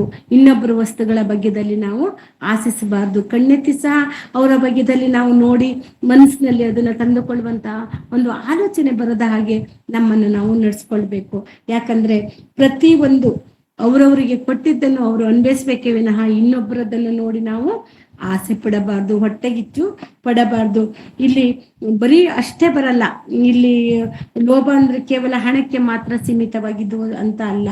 ಅಧಿಕಾರ ಇರ್ಬೋದು, ಅಂತಸ್ತು ಇರ್ಬೋದು, ವಸ್ತುಗಳು ಇರಬಹುದು, ಬೇರೆಯವರಾಗಿರ್ಬೋದು, ಇನ್ನೊಬ್ಬರ ಕೆಲವರು ತನ್ನ ಹೆಂಡತಿ ಎಷ್ಟೇ ಸುಂದರ ಆಗಿದ್ರು ಇನ್ನೊಬ್ಬರ ಹೆಂಡತಿ ಕಡೆ ಕಣ್ಣು ಹಾಕ್ತಾರೆ, ಇನ್ನೊಬ್ಬರ ವಸ್ತು ಕಡೆ ಕಣ್ಣು ಹಾಕ್ತಾರೆ. ಇದು ಯಾವುದೇ ಆಗಿರ್ಬೋದು, ಅದರ ಬಗ್ಗೆದಲ್ಲಿ ಇಲ್ಲಿ ಸ್ಪಷ್ಟವಾಗಿ ಹೇಳಿದೆ ಬೈಬಲ್. ಬೇರೊಬ್ಬರ ವಸ್ತುವನ್ನು ನಾವು ಆಶಿಸಲೇಬಾರದು. ಬೇರೊಬ್ಬರ ಸ್ಥಾನಮಾನದ ಮೇಲೆ ನಮ್ಮ ಕಣ್ಣು ಇರಬಾರ್ದು. ನಮಗೆ ದೇವರು ಏನು ಕೊಟ್ಟಿದ್ದಾರೋ ಅದರಲ್ಲಿ ನಾವು ತೃಪ್ತಿಯಾಗಿರ್ಬೇಕು. ನಮಗೆ ಏನು ಅಂತಸ್ತು ಅಧಿಕಾರ ಕೊಟ್ಟಿದ್ದಾರೋ ಅದೇ ಸಾಕು. ಅದಕ್ಕಿಂತ ಹೆಚ್ಚಾಗಿ ನನಗೆ ಬೇರೆಯವರನ್ನು ನೋಡಿ ಹೊಟ್ಟೆಗಿಚ್ಚು ಪಟ್ಕೊಂಡು ಅವ್ರ ಹಾಗೆ ನಾವಿರ್ಬೇಕು ಅಂತ ಬಯಸುವುದು ಸಹ ಇದು ಲೋಭ ಆಗಿದೆ. ಈ ಲೋಭವು ವಿಗ್ರಹ ಆರಾಧನೆಗೆ ಸಮಾನವಾದ ಪಾಪವಾಗಿದೆ ಅಂತೇಳಿ ಇಲ್ಲಿ ದೇವರು ಬರ್ಸ್ಕೊಡ್ತಾರೆ. ಹಾಗಾದ್ರೆ ಲೋಭವು ವಿಗ್ರಹ ಆರಾಧನೆ ಹೇಗೆ ಆಗುತ್ತದೆ ಅನ್ನೋದನ್ನು ಕೆಲವೊಂದಿಷ್ಟು ವಾಕ್ಯಗಳಿಂದ ನಾವು ತಿಳ್ಕೊಂಡು ಹೋಗೋಣ. ಲೋಭವು ವಿಗ್ರಹಾರಾಧನೆ ಹೇಗಾಗುತ್ತೆ ಅನ್ನೋದನ್ನು ನೋಡಿದ್ರೆ ಎಫೆಸದರಿಗೆ ಬರೆದ ಪತ್ರಿಕೆ 5ನೇ ಅಧ್ಯಾಯ 5 ಮತ್ತು 6ನೇ ವಚನವನ್ನು ಒಮ್ಮೆ ತೆಗೆದು ನೋಡೋಣ. ಎಫೆಸದವರಿಗೆ ಬರೆದ ಪತ್ರಿಕೆ 5ನೇ ಅಧ್ಯಾಯ 5 ಮತ್ತು 6ನೇ ವಚನ. ಇವುಗಳನ್ನು ಬಿಟ್ಟು ದೇವರಿಗೆ ಉಪಕಾರ ಸ್ತುತಿ ಮಾಡುವುದು ಉತ್ತಮ. ಜಾರರು, ದುರಾಚಾರಿಗಳು, ವಿಗ್ರಹಾರಾಧಕರಂತಿರುವ ಲೋಭಿಗಳು ಇವರಲ್ಲಿ ಒಬ್ಬರಿಗಾದರೂ ಕ್ರಿಸ್ತನ ಮತ್ತು ದೇವರ ರಾಜ್ಯದಲ್ಲಿ ಬಾಧ್ಯತೆ ಇಲ್ಲವೇ ಇಲ್ಲವೆಂದು ನೀವು ಚೆನ್ನಾಗಿ ಬಲ್ಲಿರಲ್ಲವೇ? ಉರುಳಿಲ್ಲದ ಮಾತುಗಳನ್ನಾಡುವವರಿಗೆ ಕಿವಿಗೊಟ್ಟು ಮೋಸ ಹೋಗಬೇಡಿರಿ. ಅಂತ ಕೃತ್ಯಗಳ ನಿಮಿತ್ತದಿಂದ ದೇವರ ಕೋಪವು ಆತನಿಗೆ ಅವಿಧೇಯರಾಗಿರುವವರ ಮೇಲೆ ಬರುತ್ತದೆ. ನೀವು ಅವರೊಂದಿಗೆ ಪಾಲುಗಾರರಾಗಿರಬೇಡಿರಿ. Thank you brother. ಇಲ್ಲಿ ದೇವರು ಸ್ಪಷ್ಟವಾಗಿ ಹೇಳಿದ್ದಾರೆ, ಏನು, ದೇವರಿಗೆ ಉಪಕಾರ ಸ್ತುತಿ ಮಾಡುವುದು ಮಾತ್ರನೇ ಶ್ರೇಷ್ಠ. ನಾವು ದೇವರನ್ನು ಘನಪಡಿಸುವುದು ಮಾತ್ರನೇ ಶ್ರೇಷ್ಠ, ಅದು ಉಪಯುಕ್ತವಾಗಿದ್ದು. ಆದರೆ ಉಪಯುಕ್ತ ಇಲ್ಲದ್ದು ಏನು ಅಂತ ಹೇಳಿದ್ರೆ, ಇಲ್ಲಿ ಸ್ಪಷ್ಟವಾಗಿ ದೇವರು ಏನ್ ಬರ್ತಿದ್ದಾರೆ, ಜಾರರು, ದುರಾಚಾರಿಗಳು, ವಿಗ್ರಹ ಆರಾಧಕರಂತಿರುವ ಲೋಭಿಗಳು ಇವರಲ್ಲಿ ಒಬ್ಬನಿಗಾದರೂ ಕ್ರಿಸ್ತನ ಮತ್ತು ದೇವರ ರಾಜ್ಯದಲ್ಲಿ ಬಾಧ್ಯತೆಯೇ ಇಲ್ಲ. ಯಾರಿಗಿಲ್ಲ? ಜಾರರಂದು ನಾವು ಯಾರು ಕೇಳ್ತೇವೆ? ವ್ಯಭಿಚಾರ ಮಾಡೋರಾಗಿರ್ಬೋದು, ದುರಾಸೆ ಪಡುವವರಾಗಿರ್ಬೋದು ಅಲ್ವಾ, ಅವರಿಗೆಲ್ಲ ನಾವು ಜಾರರು ಅಂತ ಕರಿತೀವಿ. ಅಂದ್ರೆ ಅವರ ಮನಸ್ಸು ಅವರೊಳಗೆ ಇರುವುದಿಲ್ಲ. ದುರಾಚಾರಿಗಳು ಅವರು ಸಹ, ಮತ್ತೆ ವಿಗ್ರಹಾರಾಧಕರು, ಯಾವುದೇ ಒಂದು ವಸ್ತುವನ್ನಾಗಿರ್ಬೋದು, ಮೂರ್ತಿಯನ್ನಾಗಿರ್ಬೋದು, ಯಾವುದನ್ನು ನಾವು ನಮ್ಮ ದೇವರಿಗಿಂತ ಹೆಚ್ಚಾಗಿ ಏನೇನನ್ನು ನಾವು ಪ್ರೀತಿಸ್ತೀವೋ ಅವರೆಲ್ಲರೂ ವಿಗ್ರಹಾರಾಧಕರೇ. ಅಂತಹ ಲೋಭಿಗಳು ಇವ್ರ್ಯಾರು ಸಹ ಕ್ರಿಸ್ತನ ರಾಜ್ಯದಲ್ಲಿ, ಅಂದ್ರೆ ದೇವರಿಗೆ ನಾವು ಬಾಧ್ಯತೆ ಆಗುವುದೇ ಇಲ್ಲ. ದೇವರು ನಮಗೆ ಬಾಧ್ಯತೆಯಾಗಿ ಕೊಡ್ತೀನಿ ಅಂತ ಹೇಳಿರುವಂತ ಪರಲೋಕ ರಾಜ್ಯಕ್ಕೆ ಇಂಥವರು ಪ್ರವೇಶ ಇಲ್ಲ. ದೇವರು ಸ್ಪಷ್ಟವಾಗಿ ಹೇಳಿದರೆ, ಪ್ರಕಟಣೆ ಗ್ರಂಥದಲ್ಲೂ ಅದನ್ನು ನೆನಪು ಮಾಡಿದ್ದಾರೆ. ಖಂಡಿತವಾಗಿ ಇಂಥವರು ಪರಲೋಕ ರಾಜ್ಯವನ್ನು ಸೇರುವುದಿಲ್ಲ. ಪರಲೋಕ ರಾಜ್ಯದಲ್ಲಿ ಇಂಥವರಿಗೆ ಸ್ಥಳ ಇಲ್ಲ ಅಂತೇಳಿ ದೇವರು ಸ್ಪಷ್ಟವಾಗಿ ಇಂಥವ್ರು ಪರಲೋಕ ರಾಜ್ಯಕ್ಕೆ ಹೋಗುವುದಿಲ್ಲ ಅಂತ ಹೇಳಿದ್ರ ಮೇಲೂ ನಾವು ಮತ್ತೆ ಲೋಭಿಗಳಾಗಿದ್ರೆ ಅದು ಸರಿನಾ? ಖಂಡಿತವಾಗಿ ತಪ್ಪು ಪ್ರಿಯರೇ. ಯಾಕಂದ್ರೆ ದೇವರನ್ನು ಕೋಪ ತರಿಸುವಂತದ್ದಂತೆ ಇವೆಲ್ಲ ಏನು ಅಂತ ಹೇಳಿದ್ರೆ, ದೇವರಿಗೆ ಕೋಪ ತರಿಸೋದು, ದೇವರಿಗೆ ಅಸಹ್ಯವಾಗಿದ್ದು, ದೇವರಿಗೆ ಕೋಪ ತರಿಸುವಂಥದ್ದು, ದೇವರು ನಮ್ಮಿಂದ ದೂರವಾಗುವಂಥದ್ದು ಯಾವುದೇ ಇದ್ರೂ ಸಹ ಅದರಿಂದ ನಾವು ದೂರವಾಗಿರ್ಬೇಕು. ಅದರಿಂದ ನಾವು ದೇವರಿಗೆ ಹತ್ತಿರ ಆಗುವುದಿಲ್ಲ ಮತ್ತು ದೂರ ಆಗ್ತೀವಿ. ಹಾಗಾಗಿ ನಾವು ಅವುಗಳಿಂದ ದೂರ ಆಗಿರ್ಬೇಕು. ಅದನ್ನೇ ಕೊಲೊಸ್ಸೆ ಬರೆದ 3ನೇ ಪತ್ರಿಕೆ 5ನೇ ಅಧ್ಯಾಯದಲ್ಲಿ ಹೇಳಿದ್ದು, ಅಂಥವುಗಳನ್ನು ತ್ಯಾಜಿಸಿರಿ ಅನ್ನುವ ಅರ್ಥಕ್ಕೆ ಇವು ದೇವರಿಗೆ ಇಷ್ಟ ಇಲ್ಲ, ದೇವರು ಅಸಹ್ಯ ಪಡುವುದರಿಂದ ನಾವು ದೂರ ಇರ್ಬೇಕು. ನಮಗೆ ಆಗ್ಲಿ, ಮನುಷ್ಯರಾದ ನಾವು ಕೆಲವಷ್ಟು ವಸ್ತುಗಳ ವಿಷಯದ ಬಗ್ಗೆದಲ್ಲಿ ಅಸಹ್ಯ ಪಡ್ತೀವಿ. ಅಂಥದನ್ನು ನಾವು ಹತ್ರ ಇಟ್ಕೊಳ್ಲಿಕ್ಕೂ ಸಹ ನಾವು ಇಷ್ಟ ಪಡುವುದಿಲ್ಲ ಕೆಲವಷ್ಟು ವಿಷಯಗಳಲ್ಲಿ. ಹಾಗಿರುವಾಗ ದೇವರು ಇಂಥದ್ದೇ ವಿಷಯ ಅಂತ ಪರ್ಟಿಕ್ಯುಲರ್ ಆಗಿ ಬರ್ಸಿದ್ದಾರೆ, ಇದು ನನಗೆ ಅಸಹ್ಯ, ಇಂಥವರು ಪರಲೋಕಕ್ಕೆ ಸೇರಲು ಸಾಧ್ಯ ಇಲ್ಲ ಅಂತ. ಹಾಗಾಗಿ ನಾವು ಲೋಭವನ್ನು ವಿಗ್ರಹಕ್ಕೆ ನಾವು ಹೋಲಿಸಿದ್ದೀವಿ. ಯಾಕೆಂದ್ರೆ ಈ ಲೋಭ ಅನ್ನೋದು ದೇವರಿಂದ ನಮ್ಮನ್ನು ದೂರ ಮಾಡುವಂಥದ್ದು. ಇದು ದೊಡ್ಡ ಪಾಪ ಇದ್ರೆ ದೇವರಿಂದ ನಾವು ದೂರ ಆಗ್ತೀವಿ ಅನ್ನೋದು ಗೊತ್ತು. ನಮ್ಮ ಪಾಪ ಪರಿಹಾರಕ್ಕಾಗಿ ಯೇಸು ಕ್ರಿಸ್ತರನ್ನು ಯೇಸು ಸ್ವಾಮಿ ತಂದೆಯಾದ ದೇವರು ಕಳ್ಸಿಕೊಟ್ಟಿರುವುದೇ ನಮ್ಮ ಪಾಪ ಪರಿಹಾರಕ್ಕಾಗಿ. ಯಾಕಂದ್ರೆ ಪಾಪ ಇದ್ದವನ ಬಳಿ ದೇವರು ವಾಸಿಸೋಕೆ ಸಾಧ್ಯ ಇಲ್ಲ. ಹಾಗಾಗಿ ಆ ಪಾಪವನ್ನು ದೇವರು ನಮ್ಮನ್ನು ತೆಗಿಯೋಕ್ಕೋಸ್ಕರ ಯೇಸು ಸ್ವಾಮಿಯನ್ನ ಕಳ್ಸಿಕೊಟ್ರ ಮೇಲೆ ನಾವು ಇನ್ನೂ ಸಹ ಲೋಭದಲ್ಲಿ ಬಿದ್ದಿದ್ರೆ ಅದು ಪಾಪನೇ ಅಲ್ವಾ? ಮತ್ತೆ ಪಾಪ ಮಾಡ್ತೀವ ನಾವು? ಮಾಡಬಾರ್ದು. ಅದಕ್ಕೋಸ್ಕರವಾಗಿ ಅಪೊಸ್ತಲನಾದ ಪೌಲನವರು ನೇರವಾಗಿ ಹೇಳ್ತಿದ್ದಾರೆ, ವಿಗ್ರಹ ಆರಾಧನೆಗೆ ಸಮಾನವಾಗಿರುವುದು ಲೋಭ ಅಂತ ಒಂದು ಪಾಪ ಆಗಿದೆ. ಇದರಿಂದ ನಾವು ದೂರ ಆಗಿರ್ಬೇಕು ಅಂತ ಹೇಳಿ ಮತ್ತೆ ದೇವರಿಗೆ ನಮಗೆ ವಾಕ್ಯದ ಮೂಲಕ ತಿಳಿಸ್ತಾ ಇದ್ದಾರೆ. ದೇವರ ಸ್ಥಾನ ಇದು ಏನೇನ್ ಮಾಡುತ್ತೆ ಅಂತ ಹೇಳಿದ್ರೆ, ಈ ಲೋಭ ಏನೇನ್ ಮಾಡುತ್ತೆ ಅಂದ್ರೆ, ಒಂದು ದೇವರ ಸ್ಥಾನವನ್ನೇ ಕಸಿದುಕೊಳ್ಳುತ್ತದೆ. ಅದು ಹೇಗೆ ಅನ್ನೋದು ನೋಡೋದಾದ್ರೆ, ವಿಗ್ರಹಾರಾಧನೆ ಎಂದರೆ ಕೇವಲ ಒಂದು ಮರ ಅಥವಾ ಮಣ್ಣಿನ ಮೂರ್ತಿ ಆಗಿರ್ಬೋದು, ಇದೆಲ್ಲ ಪೂಜೆ ಮಾಡುವಂತ ಒಂದು ವಸ್ತು ಅಲ್ಲ. ವಿಗ್ರಹ ಅಂತ ಹೇಳಿದ್ರೆ ಲೋಹದಿಂದ ಮಾಡಿದ್ದು ಅಥವಾ ಮರದಿಂದ ಮಾಡಿದ್ದು ಅಥವಾ ಇನ್ನೊಂದು ಮಣ್ಣಿನಿಂದ ಮಾಡಿದ್ದು, ಇದನ್ನ ನಾವು ಇಟ್ಕೊಂಡು ಪೂಜೆ ಮಾಡ್ತಾ ಇದ್ದೀವಿ ಅಂದ್ರೆ ಇದನ್ನ ಮಾತ್ರ ವಿಗ್ರಹ ಅಂತ ಹೇಳಿ ದೇವರು ಎಲ್ಲೂ ಹೇಳಿಲ್ಲ. ವಿಗ್ರಹ ಅಂತ ಹೇಳಿದ್ರೆ ನಮ್ಮ ಹೃದಯದಲ್ಲಿ ದೇವರಿಗೆ ಇಡಬೇಕಾದ ಪ್ರಥಮ ಸ್ಥಾನವನ್ನು ಬೇರೆ ಯಾವುದಕ್ಕಾದರೂ ಕೊಟ್ಟರೆ ಅದು ವಿಗ್ರಹವಾಗಿದೆ. ನಮ್ಮ ಗಂಡಂಗಾಗಿರ್ಬೋದು, ಹೆಂಡತಿಗಾಗಿರ್ಬೋದು, ಮಕ್ಕಳಿಗಾಗಿರ್ಬೋದು, ಹಣಕ್ಕಾಗಿರ್ಬೋದು, ಸಂಪತ್ತಿಗಾಗಿರ್ಬೋದು, ಅಥವಾ ಒಂದು ಅಧಿಕಾರಕ್ಕಾಗಿರ್ಬೋದು, ಒಂದು ಪೊಸಿಷನ್ಗಾಗಿರ್ಬೋದು, ಯಾವುದಕ್ಕೆ ಆಗ್ಲಿ ದೇವರಿಗಿಂತ ಹೆಚ್ಚಾಗಿ ನಾವು ಏನನ್ನೇ ನಾವು ನೋಡ್ಕೊಂಡ್ರು ಅದು ವಿಗ್ರಹ. ಅವೆಲ್ಲವೂ ಬೇಕು, ಆದ್ರೆ ದೇವ್ರು ಪ್ರಥಮ ಸ್ಥಾನ. ಅದ್ರ ಹಿಂದೆ ನಾವು ಹೋಗ್ಬಾರ್ದು. ನನಗೆ ಮಕ್ಕಳಂದ್ರೆ ತುಂಬಾ ಪ್ರೀತಿ, ಮಕ್ಕಳೇ ನನಗೆ ಎಲ್ಲ ಸರ್ವಸ್ವ ಅಂತ ಅನ್ಕೊಂಡು ಹೋಗಿ ದೇವರಿಗೆ ಕೊಡ್ಬೇಕಾದ ಸಮಯವನ್ನು ಕೊಡದೆ, ದೇವರಿಗೆ ಮಾಡ್ಬೇಕಾದ ಕೆಲಸಗಳನ್ನು ಮಾಡದೆ, ದೇವರು ಮೆಚ್ಚುವ ರೀತಿಯಿಂದ ನಡೆದುಕೊಳ್ಳಲಾಗದೆ, ನನ್ನ ವಾಕ್ಯಾನುಸಾರವಾಗಿ ನನ್ನ ಜೀವಿತವನ್ನು ಇಟ್ಟುಕೊಳ್ಳಲಾಗದೆ ನನ್ನ ಮಕ್ಕಳನ್ನೇ ಪ್ರೀತಿಸ್ತಾ ಬಂದ್ರೆ ಅದು ವಿಗ್ರಹ ಆರಾಧನೆ. ಮಕ್ಕಳನ್ನು ಪ್ರೀತಿಸಿ, ಮಕ್ಕಳಿಗೆ ಕೊಡಬೇಕಾಗಿದ್ದ ಎಲ್ಲ ಅಗತ್ಯಗಳನ್ನು ಕೊಡಿ, ಆದರೆ ದೇವರೇ ಪ್ರಥಮ ಸ್ಥಾನ. ದೇವರನ್ನು ಮುಖ್ಯವಾದ ಸ್ಥಾನದಲ್ಲಿಟ್ಟು ದೇವರಿಗೆ ಕೊಡ್ಬೇಕಾಗಿದ್ದೆಲ್ಲವನ್ನು ಕೊಟ್ಟು ಆಮೇಲೆ ನಾವು ನಮ್ಮ ಮಕ್ಕಳ ಕಡೆನೂ ಸಹ ಗಮನ ಕೊಡಬೇಕು. ನಮ್ಮ ಮಕ್ಕಳಿರ್ಬೋದು, ನಮ್ಮ ಕುಟುಂಬ ವ್ಯವಸ್ಥೆ ಆಗಿರ್ಬೋದು, ನಾವು ಮಾಡುವಂತ ಕೆಲಸವಾಗಿರ್ಬೋದು, ಪ್ರತಿಯೊಂದಕ್ಕೂ ಸಹ ನಾವು ಆಸಕ್ತಿಯಿಂದನೇ ಮಾಡ್ಬೇಕು. ಆದ್ರೆ ಮೊದಲನೇದಾಗಿ ನಾವು ದೇವರಿಗೆ ಪ್ರಥಮ ಸ್ಥಾನವನ್ನು ನಾವು ಕೊಡ್ಲೇಬೇಕು. ಹಾಗೆ ಕೊಟ್ರೆ ಮಾತ್ರನೇ ನಾವು ದೇವರನ್ನು ಪ್ರೀತಿಸ್ತಾ ಇದ್ದೀವಿ. ನಾವು ಅದು ವಿಗ್ರಹ ಆರಾಧನೆ ಆಗುವುದಿಲ್ಲ. ದೇವರು ನಮಗಾಗಿ ಎಲ್ಲವನ್ನು ಕೊಟ್ಟಿದ್ದಾರೆ. ಈ ಕುಟುಂಬ ವ್ಯವಸ್ಥೆ ಕೊಟ್ಟಿದ್ದು ದೇವರು. ನಾವು ಅವರೊಂದಿಗೆ ಹೊಂದಾಣಿಕೆಯಿಂದ, ಅನನ್ಯತೆಯಿಂದ, ಪ್ರೀತಿಯಿಂದ ಇರ್ಬೇಕು ಅಂತಾನೆ ಕೊಟ್ಟಿದ್ದು. ಪ್ರೀತಿಸಬೇಡ ಅಂತ ದೇವರು ಹೇಳಿಲ್ಲ, ಪ್ರೀತಿಸುವುದಕ್ಕೆ ಹೇಳಿದ್ದಾರೆ. ಈ ಸಮಾಜದ ಮಧ್ಯದಲ್ಲಿ ನಾವು ಪ್ರೀತಿಯಾಗಿ ನಡೆಸ್ಕೊಳ್ಬೇಕು ಅಂತಾನೆ ದೇವರು ನಮ್ಮನ್ನು ಸೃಷ್ಟಿಸಿದ್ದು ನಮಗೆ ಗೊತ್ತಿದೆ. ಹಾಗಿರುವಾಗ ಅದನ್ನೆಲ್ಲ ಪ್ರೀತಿಸಬಾರ್ದು ಅಂತ ಅರ್ಥ ಅಲ್ಲ. ದೇವರಿಗೆ ಕೊಡುವಂತ ಸ್ಥಾನಮಾನವನ್ನು ಯಾವುದಕ್ಕೂ ನಾವು ಕೊಡಲೇಬಾರ್ದು. ಹಾಗಾಗಿ ಅದು ನಮ್ಮನ್ನ ದೇವರ ಸ್ಥಾನವನ್ನೇ ಕಸಿದುಕೊಳ್ಳುವಂತ ಲೋಭದ ಬಗೆಯಲ್ಲಿ ನಾವು ಎಚ್ಚರಿಕೆ ಇರಬೇಕು. ಇನ್ನೊಂದು, ಇದು ನಮ್ಮ ನಂಬಿಕೆ ಅಥವಾ ನಮ್ಮ ಭರವಸೆ ಮತ್ತು ಆಶ್ರಯ ಎಲ್ಲವನ್ನು ಬದಲು ಮಾಡುತ್ತೆ. ಈ ಲೋಭ ಅನ್ನೋದು ಏನ್ ಮಾಡುತ್ತಂದ್ರೆ, ನಾವು ಇಟ್ಟಿರುವ ನಂಬಿಕೆ, ನಾವು ಇಟ್ಟಿರುವ ಭರವಸೆ, ಮತ್ತೆ ನಾವು ಆಶ್ರಯಿಸಿಕೊಂಡಿರುವ ದೇವರನ್ನು ಇದು ಬದಲಾವಣೆ ಮಾಡುತ್ತಂತೆ. ಹೇಗೆ ಬದಲಾವಣೆ ಮಾಡುತ್ತೆ ಅಂತ ಹೇಳಿದ್ರೆ, ನಾವು ಕೀರ್ತನೆ ಪುಸ್ತಕದಲ್ಲಿ 9:9 ತೆಗ್ದು ನೋಡಿ. ಕೀರ್ತನೆ 9:9. ಯೆಹೋವನು ಕುಗ್ಗಿ ಹೋದವರಿಗೆ ಆಶ್ರಯವೂ ಆಪತ್ಕಾಲದಲ್ಲಿ ದುರ್ಗವೂ ಆಗಿರುವನು. ಯೆಹೋವನು ಕುಗ್ಗಿ ಹೋದವರಿಗೆ ಆಶ್ರಯವು, ಆಪತ್ಕಾಲದಲ್ಲಿ ದುರ್ಗವೂ ಆಗಿರುವುದು. ನಿಜವಾಗಿಯೂ ದೇವರ ಮಕ್ಕಳಾದ ನಮಗೆ ದೇವರೇ. ನಾವು ಕುಗ್ಗಿ ಹೋದಾಗನು ನಮಗೆ ಆಶ್ರಯ ಕೊಡೋರು ಅವರೇ, ಆಪತ್ಕಾಲದಲ್ಲಿ ಸಹಾಯ ಮಾಡೋರು ಅವರೇ ಅಂತ ನಾವ್ ಇರ್ತೀವಿ. ಒಂದು ವೇಳೆ ನಮ್ಮಲ್ಲಿ ಲೋಭ ಇದೆ ಅಂತ ಹೇಳಿದ್ರೆ ನಾವೇನ್ ಮಾಡ್ತೀವಿ ಗೊತ್ತಾ? ನನ್ನ ಕಷ್ಟ ಕಾಲದಲ್ಲಿ ದೇವರ ಮೇಲೆ ನಾವು ಭರವಸೆಯನ್ನು ಕಳ್ಕೊಳ್ತೀವಿ. ಏನಕ್ಕೆ ಅಂತ ಹೇಳಿದ್ರೆ, ನನ್ನ ಹತ್ರ ಹಣ ಇದೆ, ನನ್ನ ಹತ್ರ ಆಸ್ತಿ ಇದೆ, ನನಗೆ ಏನ್ ಬೇಕಾದ್ರೂ ನನ್ನ ಹತ್ರ ಇದೆ, ನನ್ನ ಬ್ಯಾಂಕ್ ಬ್ಯಾಲೆನ್ಸ್ ತುಂಬಾ ಇದೆ, ನನಗೆ ಕಷ್ಟ ಬಂದ್ರೆ ನನ್ನ ಬ್ಯಾಂಕ್ ಬ್ಯಾಲೆನ್ಸ್ ನನ್ನನ್ನ ಕಾಪಾಡುತ್ತೆ, ನನ್ನಲ್ಲಿ ಅಧಿಕಾರ ಇದೆ, ನನಗೆ ತುಂಬಾ ಜನ ರೆಕಮೆಂಡೇಶನ್ ಇದೆ. ಕೆಲವರು ನಾವು ನೋಡ್ತೀವಲ್ವಾ, ಎಷ್ಟೋ ಜನ ನೋಡ್ತೀವಿ, ನಾನು ಏನಾದ್ರೂ ಕೆಟ್ಟ ಕೆಲಸ ಮಾಡಿದ್ರೆ ನನಗೆ ಪೊಲೀಸ್ ಅವರ ರೆಕಮೆಂಡೇಶನ್ ಇದೆ, ನನಗೆ ಇಂಥ ರಾಜಕೀಯ ವ್ಯಕ್ತಿಗಳ ರೆಕಮೆಂಡೇಶನ್ ಇದ್ದಾರೆ. ನಾವು ಮನುಷ್ಯರನ್ನು ನಂಬ್ಕೊಂಡು ಅಥವಾ ಒಂದು ಅಧಿಕಾರಿಯನ್ನು ನಂಬ್ಕೊಂಡು ಅಥವಾ ನನ್ನ ಬ್ಯಾಂಕಿನಲ್ಲಿರುವಂತ ಬ್ಯಾಲೆನ್ಸ್ ಅನ್ನು ನಂಬ್ಕೊಂಡು ನನಗಿರುವ ಆಸ್ತಿ ಮೇಲೆ ಮನ್ಸಿಟ್ಟು ಅವೆಲ್ಲ ನನ್ನನ್ನು ಕಾಪಾಡುತ್ತೆ ಅಂತ ಅನ್ಕೊಂಡು ನಾವೇನಾದ್ರು ಅದ್ರ ಮೇಲೆ ಆಧಾರ ಆದ್ರೆ ನಮ್ಮ ಭರವಸೆ, ನಮ್ಮ ಆಶ್ರಯ ಎರಡು ಬದಲಾಗಿ ಹೋಗುತ್ತೆ. ಯಾಕೆ ಅಂತ ಹೇಳಿದ್ರೆ, ಖಂಡಿತ ಯಾವನು ನಮ್ಮನ್ನು ಶಾಶ್ವತವಾಗಿ ಕಾಪಾಡ್ಲಿಕ್ಕೆ ಸಾಧ್ಯ ಇಲ್ಲ.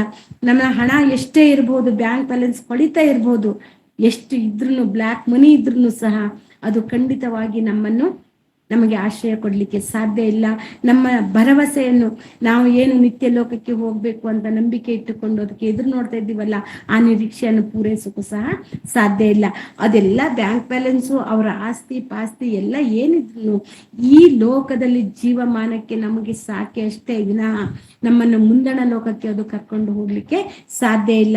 ಹಾಗಾಗಿ ನಾವು ಯಾವತ್ತು ನಮ್ಮಲ್ಲಿ ಹಣ ಇದೆ, ಸಂಪತ್ತಿದೆ ಅಂತ ಹೇಳ್ಕೊಂಡು ನಾವು ಹೋದ್ರೆ ನಮ್ಮ ಭದ್ರತೆಯನ್ನು ಕಳ್ಕೊಂತೀವಿ, ನಮಗೆ ನೆಮ್ಮದಿಯನ್ನು ಕಳ್ಕೊಂತೀವಿ, ಭವಿಷ್ಯದಲ್ಲಿ ನಾವು ಎದುರು ನೋಡುವಂತ ಪರಲೋಕವನ್ನು ಸಹ ನಾವು ಕಳ್ಕೊಂತೀವಿ. ಹಾಗಾಗಿ ಅವೆಲ್ಲವನ್ನು ಕೊಟ್ಟಿದ್ದು ದೇವರು. ನಾವು ದೇವರಿಗೆ ಆಧಾರವಾಗಿರ್ಬೇಕು. ನಮಗೆ ನಿಜ 1 ತಿಮೋಥೆಯವರಿಗೆ ಬರೆದ 6:8 ಹೇಳಿದ ಪ್ರಕಾರ ಅನ್ನ ವಸ್ತ್ರಗಳು ಇದ್ರೆ ನಮಗೆ ಸಾಕು, ನಮಗೆ ಕೊಟ್ಟಿರುವುದ್ರಲ್ಲಿ ತೃಪ್ತಿ. ಇಲ್ಲಿಯೂ ಸಹ ಬರುವುದು ನಮಗೆ ಕೊಟ್ಟಿರುವುದ್ರಲ್ಲಿ ನಾವು ತೃಪ್ತಿಯಾಗಿರ್ಬೇಕು. ಆದ್ರೆ ಇನ್ನೊಂದು ಯಾವ್ದ್ರ ಮೇಲೂ ನಾವು ಆಧಾರವಾಗಿರ್ಬಾರ್ದು, ಯಾವುದೇ ವಸ್ತುವಿನ ಮೇಲೆ ನಾವು ಆಧಾರವಾಗಿರ್ಬಾರ್ದು. ನಾವು ಆಧಾರವಾಗಿರ್ಬೇಕಾಗಿದ್ದು ನಮಗೆ ವಾಕ್ಯದ ಮೇಲೆ, ನಮ್ಮ ತಂದೆಯ ಮಾತಿನ ಮೇಲೆ ನಾವು ಆಧಾರವಾಗಿ ಜೀವಿಸಬೇಕು ಅನ್ನೋದನ್ನು ನಾವು ಸ್ಪಷ್ಟವಾಗಿ ನೋಡಿಕೊಳ್ಬಹುದು. ಇನ್ನೊಂದು ಏನ್ ಮಾಡುತ್ತೆ ಅಂದ್ರೆ, ಅದು ಸೇವಿಸುವ ಒಡೆಯನನ್ನೇ ಬದಲಾಯಿಸುತ್ತಂತೆ. ಈ ಲೋಭ ಅನ್ನೋದು ನಮ್ಮೊಳಗೆ ಬಂದ್ರೆ ಏನ್ ಮಾಡುತ್ತೆ ಗೊತ್ತಾ? ಸೇವಿಸುವ ಒಡೆಯನನ್ನೇ ಬದಲು ಮಾಡುತ್ತೆ, ಯಜಮಾನನನ್ನೇ ಬದಲು ಮಾಡುವಂತದ್ದು. ಹೇಗೆ ಅಂತ ನೋಡಿದ್ರೆ ಅದೇ ಮತ್ತೇನು ಬರೆದ ಪತ್ರಿಕೆ 6:24 ಒಮ್ಮೆ ಓದಿ ನೋಡಿಕೊಳ್ಳೋಣ. ಮತ್ತೇನು ಬರೆದ ಸುವಾರ್ತೆ 6ನೇ ಅಧ್ಯಾಯ 24ನೇ ವಚನ. ಯಾವನು ಇಬ್ಬರು ಯಜಮಾನರಿಗೆ ಸೇವೆ ಮಾಡಲಾರನು. ಅವನು ಒಬ್ಬನನ್ನು ದ್ವೇಷಿಸಿ ಮತ್ತೊಬ್ಬನನ್ನು ಪ್ರೀತಿಸುವನು, ಇಲ್ಲವೇ ಒಬ್ಬನನ್ನು ಹೊಂದಿಕೊಂಡು ಮತ್ತೊಬ್ಬನನ್ನು ತಾತ್ಸಾರ ಮಾಡುವನು. ನೀವು ದೇವರನ್ನೂ ಧನವನ್ನೂ ಕೂಡ ಸೇವಿಸಲಾರಿರಿ. Thank you brother. ಯಾವನು ಇಬ್ಬರು ಯಜಮಾನರಿಗೆ ಸೇವೆ ಮಾಡಲಾರರು, ಅವನು ಒಬ್ಬನನ್ನು ದ್ವೇಷಿಸಿ ಒಬ್ಬನನ್ನು ಹೊಂದಿಕೊಳ್ತಾನಂತೆ, ಪ್ರೀತಿಸ್ತಾನಂತೆ. ಹೇಗೆ? ನಿಜವಾಗಿಯೂ ಅಲ್ವಾ? ನಮ್ಮಲ್ಲಿ ಹಣ ಜಾಸ್ತಿ ಇದೆ ಅಂತ ಅನ್ಕೊಳ್ಳಿ, ನಮ್ಮಲ್ಲಿ ಸಂಪತ್ತು ಜಾಸ್ತಿ ಇದೆ ಅಂತ ಅನ್ಕೊಳ್ಳಿ, ನಾವು ಎಲ್ಲದಕ್ಕೂ ಆಧಾರವಾಗಿ ಯಾವ್ದನ್ನ ತಕೊಂತೀವಿ? ಸಂಪತ್ತನ್ನು. ಒಂದು ರೋಗ ಬಂತ, ನನ್ನ ಹತ್ರ ಹಣ ಇದೆ, ದೊಡ್ಡ ಒಳ್ಳೆಯ ಡಾಕ್ಟ್ರಿಗೆ ತೋರಿಸ್ಕೊಂಡು ಗುಣ ಮಾಡ್ಕೊಂತೀವಿ ಅಂತೀವಿ. ಅಥವಾ ನನಗೆ ಏನೋ ಒಂದು ಸಮಸ್ಯೆ ಬಂದಿದೆ, ಯಾವ್ದೋ ಒಂದು ಕೇಸಿನಲ್ಲಿ ಸಿಕ್ಕಾಕೊಂಡಿದೀವಿ, ನನ್ನ ಹತ್ರ ಹಣ ಇದೆಯಪ್ಪ, ಕೊಟ್ಟು ಬೇಲ್ ಕೊಟ್ಟು ಬಿಡಿಸ್ಕೊಂತೀವಿ. ಅಥವಾ ನನ್ನ ಹತ್ರ ಒಳ್ಳೊಳ್ಳೆ ಅಧಿಕಾರಿಗಳು, ಒಳ್ಳೊಳ್ಳೆ ರಾಜಕೀಯ ವ್ಯಕ್ತಿಗಳ ಜೊತೆ ಕಾಂಟ್ಯಾಕ್ಟ್ ಇದೆ, ನಾನು ಏನೇ ಮಾಡಿದ್ರು ಅವ್ರು ಮುಚ್ಚಾಕ್ತಾರೆ. ಇದೆಲ್ಲ ಯಾರನ್ನ ಆಧಾರ ಮಾಡ್ಕೊಂಡು ಹೋಗುತ್ತೆ ಅಂತ ಹೇಳಿದ್ರೆ ಬೇರೆಯವರನ್ನ ಮೇಲೆ ಡಿಪೆಂಡ್ ಆಗುತ್ತಾ ಹೋಗುತ್ತೆ. ಅದು ದೇವರನ್ನು ಡಿಪೆಂಡ್ ಆಗಲ್ಲ. ದೇವರಿಗೆ ನಾವು ಡಿಪೆಂಡ್ ಆಗದೆ ಹೋದಾಗ ನಮ್ಮ ಯಜಮಾನ ಯಾರಾಗ್ತಾರೆ? ವಸ್ತುಗಳಾಗುತ್ತೆ. ಹಣದಂತ ವಸ್ತುಗಳು ಅಥವಾ ನಮ್ಮಲ್ಲಿರುವಂತ ಅಧಿಕಾರ, ನಮ್ಮಲ್ಲಿರುವ ಅಂತಸ್ತು ನಮಗೆ ಯಜಮಾನನಾಗ್ತಾನೆ. ಅಲ್ಲಿ ದೇವರ ಇರ್ಬೇಕಾಗಿದ್ದ ಸ್ಥಾನವನ್ನು ಮರ್ತ್ ಬಿಡ್ತೀವಿ. ನಾವು ಏನೇ ಮಾಡಿದ್ರು ನಮ್ಮ ಹಣ ನಮ್ಮನ್ನು ಮುಚ್ಚಾಕ್ಬಿಡುತ್ತೆ, ನಮ್ಮನ್ನು ಕಾಪಾಡುತ್ತೆ ಅನ್ನುವಂತ ಒಂದಿನಲ್ಲಿ ನಾವು ಹೋಗ್ತೀವಿ. ನಾವು ಸ್ವಾರ್ಥ ಸ್ಪಷ್ಟವಾಗಿ ಯೇಸು ಕ್ರಿಸ್ತರು ಹೇಳಿದ್ದಾರೆ, ನೀವು ದೇವರಿಗೂ ಅಂದ್ರೆ ಸಿರಿಗೂ ಮತ್ತು ದೇವರಿಗೂ, ಸಿರಿ ಸಂಪತ್ತಿಗೂ ದೇವರಿಗೂ ಎರಡನ್ನು ಒಂದೇ ಕಡೆ ನಾವು ಇಟ್ಕೊಳ್ಳಿಕ್ಕೆ ಸಾಧ್ಯ ಇಲ್ಲ. ಹಾಗೆ ಇಟ್ಕೊಂತೀವಿ ಅಂತ ಹೇಳಿದ್ರೆ ನಾವು ಖಂಡಿತವಾಗಿ ಒಬ್ಬರನ್ನ ಗೌರವಿಸ್ಬೇಕಾಗುತ್ತೆ, ಒಬ್ರನ್ನ ಕೆಳಗೆ ತಳ್ಬೇಕಾಗುತ್ತೆ. ಒಂದು ವೇಳೆ ನೀವು ದೇವರನ್ನೇ ಹೆಚ್ಚಾಗಿ ಪ್ರೀತಿಸ್ತಾ ಇದ್ದೀರಾ, ದೇವರನ್ನೇ ನಮ್ಮ ಯಜಮಾನನಾಗಿ ನಾವು ಇಟ್ಕೊಂಡಿದೀವಿ ಅಂದ್ರೆ ಖಂಡಿತವಾಗಿ ನಾವು ಸಿರಿ ಬಗ್ಗೆದಲ್ಲಿ ತಲೆ ಕೆಡ್ಸ್ಕೊಳಲ್ಲ. ಅದು ಬಂದ್ರು ಸರಿ, ಬರ್ದೇ ಇದ್ರು ಸರಿನು. ಇವತ್ತಿಗೆ ಎಷ್ಟು ಬೇಕೋ ಅಷ್ಟಿದ್ರೆ ಸಾಕು. ದೇವ್ರು ಕೊಟ್ಟಿದ್ದಾನಪ್ಪ, ದೇವ್ರು ಕೊಟ್ಟಿದ್ದಾನೆ ಅಷ್ಟೇನೆ, ಕೊಟ್ಟಿರುವುದು ಸಾಕು ಅನ್ನೋಂಥ ತೃಪ್ತಿಯಲ್ಲಿ ನಾವು ಇರ್ತೀವಿ. ಯಾವಾಗ ನಾವು ದೇವರನ್ನು ಯಜಮಾನನಾಗಿ ಇಟ್ಟುಕೊಂಡಾಗ. ಒಂದು ವೇಳೆ ನಾವು ದೇವರನ್ನು ಯಜಮಾನ ಇಟ್ಟುಕೊಳ್ಳಿಲ್ಲ, ನಾವು ವಸ್ತುಗಳನ್ನು ಸಿರಿ ಸಂಪತ್ತುಗಳನ್ನೇ ನಮ್ಮನ್ನ ಯಜಮಾನ ಅನ್ಕೊಂಡಿದೀವಿ ಅಂದ್ರೆ ಖಂಡಿತವಾಗಿ ನಾವು ಅದಕ್ಕೆ ಆಧಾರವಾಗಿರ್ತೀವಿ. ಅದನ್ನು ಸಂಪಾದಿಸೋಕೆ ಇನ್ನೂ ಹೆಚ್ಚು ಮಾಡ್ಬೇಕನ್ನುವಂತ ಆಲೋಚನೆಯಲ್ಲಿ ಇದ್ದು ದೇವರಿಂದ ಸಂಪೂರ್ಣವಾಗಿ ನಾವು ದೂರವಾಗ್ತೀವಿ. ಆಗ ನಮ್ಮ ಒಡೆಯ ಯಾರಾಗ್ತಾನೆ? ಆ ವಸ್ತುನೇ ಆಗುತ್ತೆ. ನಮಗೆ ಎಲ್ಲವನ್ನು ಕೊಡುವಂಥದ್ದು ದೇವರು. ಆವತ್ತಿನ ಕಾಟ ಅವತ್ತಿಗೆ ಸಾಕು ಅಂತ ಹೇಳಿ ದೇವರಿಗೆ ಬರೆಸಿದ ಹಾಗೆ ನಾವು ಯಾವಾಗಲೂ ಇವತ್ತಿನ ಚಿಂತೆ ಮಾತ್ರ ಸಾಕು. ಇವತ್ತಿಂದ ಏನ್ ನಡಿಬೇಕು, ಇವತ್ತು ಏನ್ ನಮಗೆ ಕೆಲಸ ಕೊಟ್ಟಿದ್ದಾರೆ, ಇವತ್ತು ಎಷ್ಟು ತಿನ್ಲಿಕ್ಕೆ ಉಣ್ಲಿಕ್ಕೆ ಕೊಟ್ಟಿದ್ದಾರೆ, ಸಾಕು. ದೇವರೇ ಇಷ್ಟು ಕೊಟ್ಟಿದೆಯಲ್ಲಪ್ಪ. ಎಷ್ಟೋ ಜನಿಗೆ ಒಂದೊತ್ತಿನ ಊಟವೂ ಗತಿ ಇಲ್ಲ, ಎಷ್ಟೋ ಜನಿಗೆ ಅವರನ್ನ ಹೊದಲಿಕ್ಕೆ ಬಟ್ಟೆನೂ ಸಹ ಇರುವುದಿಲ್ಲ, ಎಷ್ಟೋ ಜನಿಗೆ ಏನೇನೋ ರೋಗಗಳಿಂದ ನೆರಳಾಡ್ತಾ ಇರ್ತಾರೆ, ಹಾಸ್ಪಿಟಾಲಿಟಿ ಮಾಡ್ಲಿಕ್ಕೂ ಸಾಧ್ಯ ಇಲ್ಲ. ಆದ್ರೆ ದೇವರೇ ನನಗಾದ್ರೂ ಇಷ್ಟು ಆರೋಗ್ಯ ಕೊಟ್ಟಿದೆಯಲ್ಲ, ನನಗೆ ಇಷ್ಟು ಅನ್ನ ವಸ್ತ್ರಗಳನ್ನು ಕೊಟ್ಟಿದೆಯಲ್ಲ, ಸಾಕು ತಂದೆ, ಇದಕ್ಕಿಂತ ಹೆಚ್ಚು ಏನು ಬೇಕು, ನೀನು ನನ್ನ ಜೊತೆ ಇದ್ದೀಯ, ಸಾಕು ತಂದೆ ಅನ್ನುವಂತ ತೃಪ್ತಿಯ ಜೀವನ ಹೇಗಿರುತ್ತೆ? ಇಲ್ಲ ನನಗದು ಬೇಕು, ಇಲ್ಲ ನಾನು ಇದನ್ನ ಸಂಪಾದಿಸ್ಬೇಕು, ನನ್ನ ಆರೋಗ್ಯ ಸ್ಥಿತಿ ಹಾಳಾದ್ರೂ ಪರವಾಗಿಲ್ಲ, ನಾನು ಸಂಪಾದನೆ ಮಾಡ್ಬೇಕು. ಏನಕ್ಕಾಗಿ ಸಂಪಾದನೆ ಮಾಡ್ಬೇಕು? ಕೋಟಿ ಕೋಟಿ ಸಂಪಾದನೆ ಮಾಡಿಬಿಟ್ಟು ನಮ್ಮ ಆತ್ಮ ನಷ್ಟ ಆದ್ರೆ ಎಲ್ಲಿಗೆ ಹೋಗೋಣ? ನಮ್ಮ ಆತ್ಮ ಎಲ್ಲಿಗೆ ಹೋಗುತ್ತೆ? ಆಗ ನಾವೇನಾದ್ರೂ ಅಯ್ಯೋ ಹೌದಲ್ಲ, ನಾನು ಎಲ್ಲ ತಪ್ಪು ಮಾಡ್ಬಿಟ್ಟೆ, ಈಗ ನಾನೇನಾದ್ರು ಚೇಂಜ್ ಮಾಡ್ಕೊಳ್ಳೋಣ ಅಂದ್ರೆ ಸತ್ರ ಮೇಲೆ ಏನಾದ್ರು ಮಾಡಕ್ಕಾಗುತ್ತಾ? ಖಂಡಿತವಾಗಿ ಇಲ್ಲ ಪ್ರಿಯರೇ.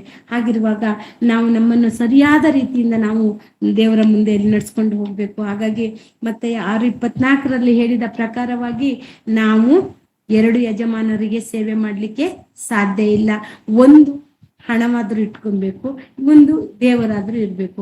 ನಾವು ದೇವರ ಮೇಲೆ ಡಿಪೆಂಡ್ ಆಗಿ ಹೋದ್ರೆ, ಒಂದು ವೇಳೆ ಹಣವನ್ನೇ ಇಟ್ಕೊಂತೀವಿ ನನ್ನ ಚಾಯ್ಸ್ ಅಂದ್ರೆ, ನಾವು ಖಂಡಿತವಾಗಿ ನಮ್ಮ ಎಲ್ಲ ಅಗತ್ಯತೆಗಳನ್ನು ದೇವರಿಂದ ಬರಬೇಕಾಗಿದ್ದ ಪ್ರತಿಫಲವನ್ನು ನಾವು ಕಳ್ಕೊಳ್ತೀವಿ. ದೇವರಿಂದ ಬರುವಂತ ಪ್ರತಿಫಲ ಸಣ್ಣದಲ್ಲ ಪ್ರಿಯರೇ, ಅದನ್ನ ಯೋಚನೆ ಮಾಡ್ಲಿಕ್ಕೂ ಸಹ ಅಸಾಧ್ಯವಾಗಿದ್ದು. ದೇವರಿಂದ ಬರುವಂತ ಪ್ರತಿಫಲ ಯೋಚನೆ ಮಾಡ್ಲಿಕ್ಕೂ ಅಸಾಧ್ಯ. ಯಾಕಂದ್ರೆ ಇವತ್ತು ಹಾಡಿನ ಮೂಲಕ ಹೇಳ್ತಾ ಇದ್ರಿ, ನಮ್ಮದಲ್ಲಿ ಲಕ್ಷ್ಮೀ ಸಿಸ್ಟರ್ ಹಾಡು ಹೇಳುವಾಗನು ಹೇಳಿದ್ರು, ಪಾಪಿಗಳು ನಾವು ಯೋಗ್ಯತೆನೇ ಇಲ್ಲದರು ನಿಜ.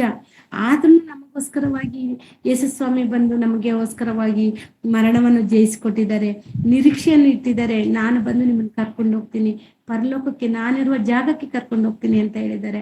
ಆ ನಿರೀಕ್ಷೆಯನ್ನು ಮಾತನ್ನು ದೇವ್ರು ಹೇಳಿರುವುದು, ನಾವು ಅದನ್ನ ಲೋಭವಾಗಿ ಕನ್ವರ್ಟ್ ಮಾಡ್ಕೊಂಡ್ರೆ ಆ ಮಾತನ್ನು ನಮಗೆ ಉಳಿಯುತ್ತಾ? ಖಂಡಿತ ಇಲ್ಲ.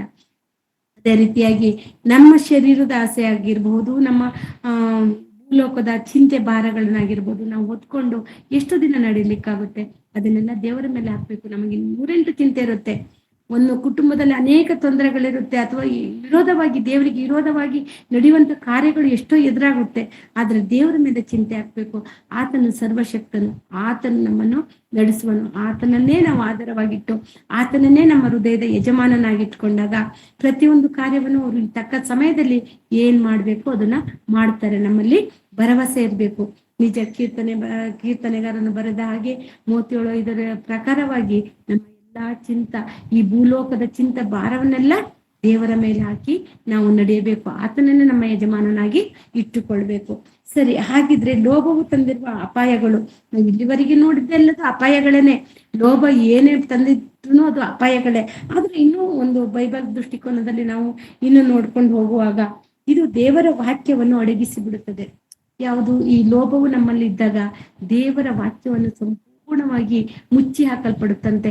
ದೇವರ ವಾಕ್ಯವನ್ನು ಕೇಳಿರ್ತೀವಲ್ಲ, ಬೆಳಗಿನ ಜಾವದಲ್ಲೇ ನಿದ್ದೆಯನ್ನು ಗೆಟ್ಟು ನಾವು ವಾಕ್ಯಕ್ಕೋಸ್ಕರವಾಗಿ ಬಂದು ಕೂತಿರ್ತೀವಿ. ನಮ್ಮ ಹೃದಯವನ್ನು ಸರಿಪಡಿಸ್ಕೊಳ್ಳೋದಕ್ಕೋಸ್ಕರ ನಮ್ಮಲ್ಲಿರುವಂತ ಈ ಲೋಭಗಳಂತ ಎಷ್ಟೋ ವಿಗ್ರಹಗಳು ನಮ್ಮೊಳಗೆ ಕುತ್ಕೊಂಡಿದ್ದಾವೆ. ಆ ವಿಗ್ರಹಗಳನ್ನು ತೆಗೆದು ಹಾಕುವುದಕ್ಕೋಸ್ಕರ, ಪಾಪದ ಜೀವಿತದಿಂದ ಬದಲಾವಣೆ ಆಗುವುದಕ್ಕೋಸ್ಕರ ನಾವು ವಾಕ್ಯವನ್ನು ಕೇಳಲಿಕ್ಕೆ ಕೂತಿರ್ತೀವಿ. ಆದ್ರೆ ಲೋಭವು ಅತಿಯಾದಾಗ ಆ ವಾಕ್ಯಗಳು ನಾವು ಕೇಳಿದ್ರ ಹಾಗೆ ಅದು ಮರೆಯಾಗಿ ಹೋಗುತ್ತಂತೆ. ನಮ್ಮ ಬದುಕು ಚೇಂಜ್ ಆಗುವುದೇ ಇಲ್ಲ. ಹೇಗೆ ನೋಡ್ಕೊಳ್ಳೋಣ? ಮತ್ತೇನು ಬರೆದ ಸುವಾರ್ತೆ ಪತ್ರಿಕೆಯಲ್ಲಿ 13ನೇ ಅಧ್ಯಾಯ 22ನೇ ವಾಕ್ಯದ ಪ್ರಕಾರ ಏನು ಬೀಜ ಬಿತ್ತುವನ ಸಾಮ್ಯವನ್ನು ನಮಗೆಲ್ಲರಿಗೂ ಗೊತ್ತಿದೆ. ಅದು ಏನ್ ಮಾಡುತ್ತಂದ್ರೆ, ಬಿತ್ತಿದ ಬೀಜದ ಸಾಮ್ಯದಲ್ಲಿ ತಿರುಳುಳ್ಳ ಮಧ್ಯೆ, ಅಂದ್ರೆ ಏನು, ಮುಳ್ಳುಗಳ ಮಧ್ಯದಲ್ಲಿ ಬಿತ್ತಿದ ಬೀಜ ಏನಾಗ್ಬಿಡುತ್ತೆ? ಮುಳ್ಳುಗಳು ಪದೆಗಳೆಲ್ಲ ಏನಾಗಿ ಅದೆಲ್ಲ ಹಮ್ಮಿಕೊಂಡಾಗ ಅದು ಮತ್ತೆ ಮೇಲೆ ಬೆಳಿಲಿಕ್ಕೆ ಸಾಧ್ಯ ಆಗಲ್ಲ. ಬಿತ್ತವನ ಬೀಜದ ಸಾಮ್ಯದಲ್ಲಿ ನಾವು ಮುಳ್ಳು ಗಿಡದ ಪೊದೆಯಲ್ಲಿ ಬಿದ್ದಂತ ಬೀಜಕ್ಕೆ ನಮ್ಮನ್ನು ಹೋಲಿಸ್ಕೊಬಹುದು. ಅದು ಏನ್ ಮಾಡುತ್ತೆ ಅಂದ್ರೆ, ಲೋಭ ಅನ್ನೋದು ಸಹ ಈ ಮುಳ್ಳಿನ ಪೊದೆಗಳು, ಮುಳ್ಳಿನ ಗಿಡಗಳ ಮಧ್ಯದಲ್ಲಿ ಬಿದ್ದ ಬೀಜಕ್ಕೆ ಹೋಲಿಕೆಯಾಗಿದೆ. ಹೇಗೆ ಅಂತ ಹೇಳಿದ್ರೆ, ಅದು ಬೆಳೆಯುತ್ತೆ. ನಾವು ವಾಕ್ಯವನ್ನು ಕೇಳಿದಾಗ ಏನಾಗುತ್ತೆ? ಅಯ್ಯೋ, ನಾನು ದೇವರ ಮಾರ್ಗದಲ್ಲಿ ಇರ್ಬೇಕು, ನಾನು ಬದಲಾಗ್ಬೇಕು, ನಾನು ಸಹ ನನ್ನ ಪರಲೋಕವನ್ನು ಪಡ್ಕೊಳ್ಬೇಕು, ನೀತಿವಂತಳಾಗಿ ಜೀವಿಸ್ಬೇಕು ಅಂತ ವಾಕ್ಯವನ್ನು ಕೇಳಿದಾಗ ನಮ್ಮ ಮನಸ್ಸಿಗೆ ಬರುತ್ತೆ. ನಮ್ಮಲ್ಲಿರುವ ತಪ್ಪುಗಳು ನಮ್ಗೆ ಅರ್ಥ ಆಗುತ್ತೆ. ಆದ್ರೆ ಸ್ವಲ್ಪ ಹೊತ್ತಿಗೆ ಹಣದ ಕಡೆ ಅಥವಾ ವಸ್ತುವಿನ ಕಡೆ, ಆಸೆಯ ಕಡೆ ನಮ್ಮ ಕಣ್ಣು ಹೋದ ತಕ್ಷಣ ಅದೇ ಆ ಮುಳ್ಳು ಗಿಡಗಳು. ಆ ಮುಳ್ಳ ಗಿಡಗಳು ಬೆಳೆದಾಗ, ಪೊದೆ ಬೆಳೆದಾಗ ಅದಕ್ಕೆ ಮೇಲೆ ಬರ್ಲಿಕ್ಕೆ ಶಕ್ತಿ ಇರಲ್ಲ ಗಿಡಕ್ಕೆ. ಏನಾಗುತ್ತದು? ಅಲ್ಲೇನೆ ಕುಗ್ಗಿ ಹೋಗುತ್ತೆ. ಅದು ವಾಕ್ಯವನ್ನು ಅಡಗಿಸ್ಬಿಡುತ್ತೆ ಅಂತ ಹೇಳಿದ್ರೆ, ಆ ಗಿಡವನ್ನು ಬೆಳೆಯದ ಹಾಗೆ ತಡೆದ್ಬಿಡುತ್ತೆ, ಅಲ್ಲಿಗೆ ಅದು ಮುಟುಕಾಗ್ಬಿಡುತ್ತೆ.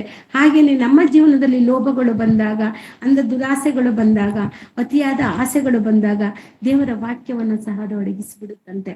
ಹೇಗೆ ಅಂದ್ರೆ, ಆ ಆಸೆಗಳನ್ನು ಪೂರೈಸ್ಕೊಳಕ್ಕೆ ನಾವು ಸಮಯವನ್ನು ಕೊಡ್ತೀವಿ, ನಮ್ಮ ಶ್ರಮವನ್ನು ಕೊಡ್ತೀವಿ, ನಮಗೆ ಕೊಟ್ಟಿರುವಂತ ಆಯುಷ್ಯನ್ನು ಅದಕ್ಕಾಗಿ ಮೀಸಲಿಡ್ತೀವಿ ವಿನಃ ದೇವರ ವಾಕ್ಯವನ್ನು ಪ್ರಸಿದ್ಧಿಗೆ ಬರ್ಲಿಕ್ಕೆ ನಾವು ಬಿಡುವುದಿಲ್ಲ. ಆ ಲೋಭ ಅನ್ನೋದು ಅದ್ರ ಕೆಲಸನೇ ಅಷ್ಟು. ವಾಕ್ಯವನ್ನು ಕೇಳಿರ್ತೀವಿ, ವಾಕ್ಯದ ಪ್ರಕಾರ ನಡ್ಕೊಳೋದಿಲ್ಲ.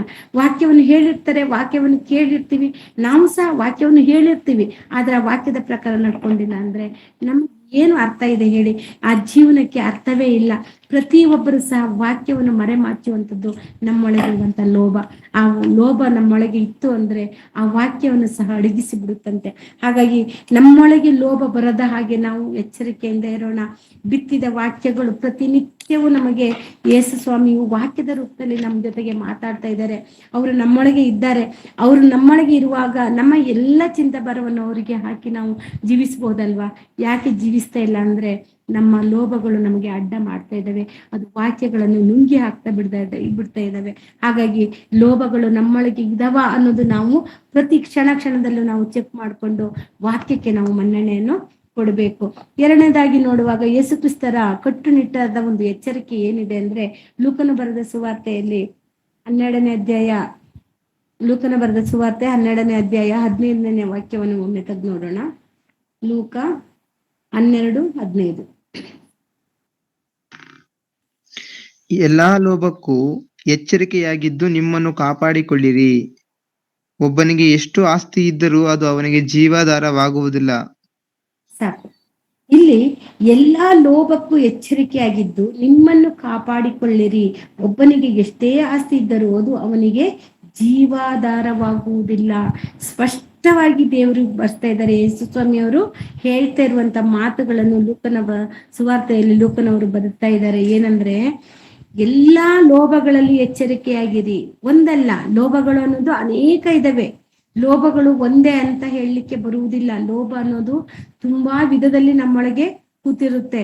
ಒಂದು ಅತಿಯಾದ ಆಸೆ, ಹಣದ ಆಸೆ ಇರ್ಬೋದು, ವಸ್ತುವಿನ ಆಸೆ ಆಗಿರ್ಬೋದು, ಅಥವಾ ಒಬ್ಬ ಮನುಷ್ಯನ ಮೇಲೆ ಡಿಪೆಂಡ್ ಆಗಿರುವುದಾಗಿರ್ಬೋದು, ಅಧಿಕಾರದ ಆಸೆ ಆಗಿರ್ಬೋದು, ಸಂಪತ್ತಿನ ಮೇಲೆ ಆಸೆ ಆಗಿರ್ಬೋದು. ಯಾವುದೇ ಒಂದು ಮೇಲೆ ನಾವು ನಿರ್ಧಾರ ಮಾಡಿಕೊಂಡು ಅದನ್ನೇ ನಾವು ಆಧಾರ ಅನ್ಕೊಂಡ್ರೆ ಖಂಡಿತವಾದ ಜೀವಾಧಾರ ಅಲ್ಲವೇ ಅಲ್ಲ. ಈ ವಾಕ್ಯ ಸ್ಪಷ್ಟವಾಗಿರುತ್ತೆ. ಪ್ರತಿಯೊಂದು ಎಲ್ಲಾ ಲೋಭಗಳ ಮೇಲೆ ಎಚ್ಚರಿಕೆಯಾಗಿರಿ. ಲೋಭಗಳು ಅಷ್ಟು ದೊಡ್ಡದ ಅಂದ್ರೆ ಅದು ನಿಜವಾದ ದೊಡ್ಡ ಪಾಪ. ಆ ಪಾಪದ ಮೇಲೆ ನಮಗೆ ಎಚ್ಚರಿಕೆ ಇಲ್ಲ ಅಂದ್ರೆ, ಅದು ಲೋಭ ನನ್ನೊಳಗೆ ಇದೆ ಅಂತಾನೆ ನಾವು ಗುರುತಿಸಿಲ್ಲ ಅಂದ್ರೆ ಖಂಡಿತವಾಗಿ ನಾವು ಎಚ್ಚರ ತಪ್ತೀವಿ. ಆ ಎಚ್ಚರ ತಪ್ಪಿದ್ರೆ ಅದು ನಮಗೆ ಜೀವಾಧಾರ ಆಗ್ಲಿಕ್ಕೆ ಸಾಧ್ಯ ಇಲ್ಲ. ನಮಗೆ ಜೀವಾಧಾರ ವಾಕ್ಯ ಒಂದೇ ಜೀವಾಧಾರ. ಆ ವಾಕ್ಯದ ಪ್ರಕಾರ ನಡ್ಕೊಂಡ್ರೆ ಮಾತ್ರ ನಮಗೆ ಜೀವಾಧಾರ ಸಿಗಲಿಕ್ಕೆ ಸಾಧ್ಯ. ಯಾಕಂದ್ರೆ ನಾವು ಸತ್ತರೂ ಬದುಕುವಂತವ್ರು ನಾವು ಅಲ್ವಾ. ನಾವು ಸತ್ತರೂ ಜೀವಿಸ್ತೀವಿ ಅನ್ನುವಂತ ನಂಬಿಕೆಯನ್ನು ಇಟ್ಕೊಂಡವರು ನಾವು ಲೋಭದ ಮೇಲೆ ಆಸೆ ಇಟ್ರೆ ಆಗುತ್ತಾ? ಲೋಭವನ್ನು ನಂಬಿಕೊಂಡ್ರೆ ಆಗುತ್ತಾ? ಖಂಡಿತ ಇಲ್ಲ. ಅದರ ಬಗ್ಗೆ ನಾವು ಎಚ್ಚರಿಕೆಯಿಂದ ಇರಬೇಕು. ಲೋಭವನ್ನು ತಿರಸ್ಕರಿಸಬೇಕು, ಸಾಯಿಸ್ಬೇಕು. ನಮ್ಮೊಳಗೆ ಆಸೆ ಬುರುಕುತನ, ಇನ್ನು ಬೇಕು ಅನ್ನುವಂತ ಆಸೆ ಯಾವ ವಿಷಯದಲ್ಲಾಗಿರ್ಬೋದು, ಯಾವ ವಸ್ತುವಿನ ಮೇಲೆ ಆಗಿರ್ಬೋದು, ಯಾವ ಸಂದರ್ಭದಲ್ಲಾಗಿರ್ಬೋದು, ಇನ್ನೂ ಬೇಕು ಬೇಕು ಬೇಕು ಅಂತ ಆಸೆ ಏನಾದ್ರು ನಮ್ಮೊಳಗೆ ಬರ್ತಾ ಇದೆ ಅಂದ್ರೆ ಅದು ಲೋಭ ಆಗುತ್ತೆ. ಆ ಲೋಭ ನಮ್ಮನ್ನು ಎಲ್ಲದರಿಂದನೂ ದೂರ ಮಾಡುತ್ತೆ, ಲೋಕದಿಂದನೂ ದೂರ ಮಾಡುತ್ತೆ, ಒಮ್ಮೆ ನಮ್ಮ ಪ್ರಾಣದಿಂದನೂ ಸಹ ದೂರ ಮಾಡುತ್ತೆ. ಪ್ರಾಣದ ದೂರ ಆದ ಮೇಲೆ ಆತ್ಮ ಯಾರ ಕೈಗೆ ಹೋಗ್ಬೇಕು ಅವ್ರ ಕೈಗೆ ಹೋಗದೆ ಎಲ್ಲಿಗೆ ಹೋಗ್ಬೇಕು ಅಲ್ಲಿಗೆ ಹೋಗಿ ನರಕ ಯಾತನೆಯನ್ನು ಪಡುವಂತ ಸ್ಥಿತಿಗೆ ತಂದುಕೊಳ್ತೀವಿ. ಹಾಗಾಗಿ ನಮ್ಮನ್ನು ನಾವು ಸರಿಯಾಗಿ ಯೋಚನೆ ಮಾಡಿ ನಿರ್ಧಾರವನ್ನು ತೆಗೆದುಕೊಳ್ಳೋಣ. ಒಟ್ಟಿನಲ್ಲಿ ವಿಗ್ರಹ ಆರಾಧನೆಗೆ ಸಮಾನವಾಗಿದ್ದು ಈ ಲೋಭ. ಹಾಗಾಗಿ ಈ ಲೋಭ ಕಣ್ಣಿಗೆ ಕಾಣುವ ಸಂಪತ್ತಿಗೆಲ್ಲ ಶರಣಾಗ್ತಾ ಇರುತ್ತೆ. ಕಣ್ಣಿಗೆ ಕಾಣೋದೆಲ್ಲ ನನಗೆ ಬೇಕು ಅಂತ ಇರುತ್ತೆ. ಆದ್ರೆ ನಾವು ಎಚ್ಚರಿಕೆಯಿಂದ ಇದ್ರೆ ಹೋದ್ರೆ ಖಂಡಿತವಾಗಿ ಅದರಿಂದ ನಾವು ದೂರ ಇರ್ಬೋದು. ಇಲ್ಲಿ ವಿಮೋಚನಾ ಕಾಂಡ 20ನೇ ಅಧ್ಯಾಯ 3ನೇ ವಚನದಲ್ಲಿ ಹೇಳಿದ ಹಾಗೆ, ನಾನಲ್ಲದೆ ನಿಮಗೆ ಬೇರೆ ದೇವರು ಇರಬಾರದು, ಆಜ್ಞೆಯನ್ನು ಮೀರುವವನು ವಿಗ್ರಹಾರಾಧನೆಗೆ ಸಮನಾದ ಪಾಪಗಳನ್ನು ಮಾಡ್ತಾನೆ ಅಂತ. ಯಾಕೆ ಅಂತ ಹೇಳಿದ್ರೆ, ದೇವ್ರು ಹೇಳಿದರೆ ನಾನಲ್ಲದೆ ಬೇರೆ ವಿಗ್ರಹಗಳು ನಿಮಗೆ ಇರಬಾರ್ದು, ನಾನಲ್ಲದೆ ಯಾವ ವಿಗ್ರಹನೂ ನಿಮ್ಮಲ್ಲಿ ಇರಬಾರ್ದು ಅಂತ ಸ್ಪಷ್ಟವಾಗಿ ದೇವ್ರು ಹೇಳಿದ್ದಾರೆ. ಹಾಗಾದ್ರೆ ಲೋಭ ಅನ್ನೋದು ಒಂದು ವಿಗ್ರಹ ಅಂತ ದೇವ್ರು ಹೇಳಿದ ಮೇಲೆ ಆ ವಿಗ್ರಹ ನಮ್ಮೊಳಗೆ ಇರಬಹುದಾ? ಇರಬಾರ್ದ? ಇರಬಾರ್ದಂಟಿ. ಇರಬಾರ್ದು. ಹಾಗಾಗಿ ಲೋಭಕ್ಕೆ ನಾವು ಸಂಪೂರ್ಣವಾಗಿ ದೂರ ಇರಬೇಕು. ಅದರಲ್ಲೇ ವಿಮೋಚನಾ ಕಾಂಡ 20ನೇ ಅಧ್ಯಾಯದಲ್ಲಿ ನಮಗೆ 10ನೇ ದಶಾಜ್ಞೆಗಳಾಗಿ ಕೊಟ್ಟಿರುವಂತ ಆಜ್ಞೆಯಲ್ಲಿ ಸಹ ಇನ್ನೊಬ್ಬರ ವಸ್ತುಗಳನ್ನು ನಾವು ಆಶಿಸಬಾರದು, ಯಾವ ವಿಗ್ರಹವೂ ನಮಗಿರ್ಬಾರ್ದು, ನಾನಲ್ಲದೆ ನಿನಗೆ ಯಾವ ದೇವರು ಇರಬಾರ್ದು, ಅದೇ ರೀತಿಯಾಗಿ ನಾನಲ್ಲದೆ ಮತ್ತೆ ಬೇರೆಯವರದನ್ನು ನೀವು ಆಶಿಸಬಾರ್ದು. ಇವೆರಡು ಆಜ್ಞೆಗಳು ಸಹ ಈಕ್ವಲ್ ಆಗಿದೆ. ಯಾಕಂದ್ರೆ ಅದು ಬೇರೆಯವ್ರದ್ದು ಆಶಿಸ್ತಾ ಇದೀವಿ ಅಂದ್ರೆ ಅದು ಲೋಭ. ಇಲ್ಲಿ ದೇವರು ಹೇಳಿದ್ರೆ ನಾನಲ್ಲದೆ ನಿಮಗೆ ದೇವರುಗಳು ಬೇರೆ ದೇವರು ಇರಬಾರ್ದು.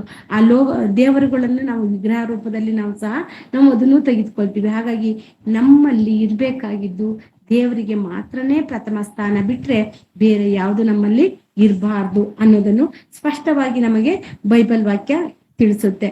ಅದೇ ರೀತಿಯಾಗಿ ನಾವು ನೋಡೋಣ, ಲೋಭ ಹೇಗೆ ಮನುಷ್ಯನ ಆತ್ಮಿಕ ಮತ್ತು ಭೌತಿಕ ಬದುಕನ್ನು ನಾಶ ಮಾಡುತ್ತೆ ಅನ್ನೋದು ಕೆಲವಷ್ಟು ಉದಾಹರಣೆಗಳಿಂದ.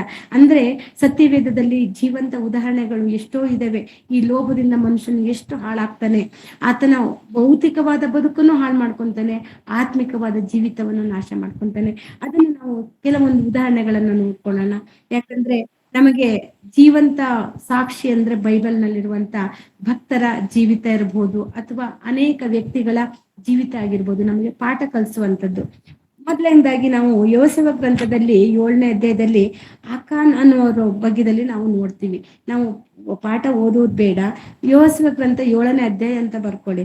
ಅದನ್ನ ಓದ್ತಾ ಬಂದಾಗ ಆಕಾನ್ ಎಂಬುವನು, ಆಕಾನ್ ಎಂಬುವನ ವಿಷಯದಲ್ಲಿ ಅವನು ಒಬ್ಬ ಇಸ್ರೇಲನು, ಆತನು ಯಾವ ರೀತಿಯಾಗಿ ಅವನಿಂದ ಬರಬೇಕಾದ ವಿಜಯವನ್ನು ಹೇಗೆ ಸೋಲಾಗಿ ಬದಲಾಯಿಸ್ತಾ, ಆಕನು ಮಾಡಿದ ಆಕನನ ಒಂದು ತಪ್ಪಿಂದ ಇಸ್ರೇಲಿಗೆ ಬರಬೇಕಾದ ಜಯವನ್ನು ತಪ್ಪಿ ಹೋಗುತ್ತೆ.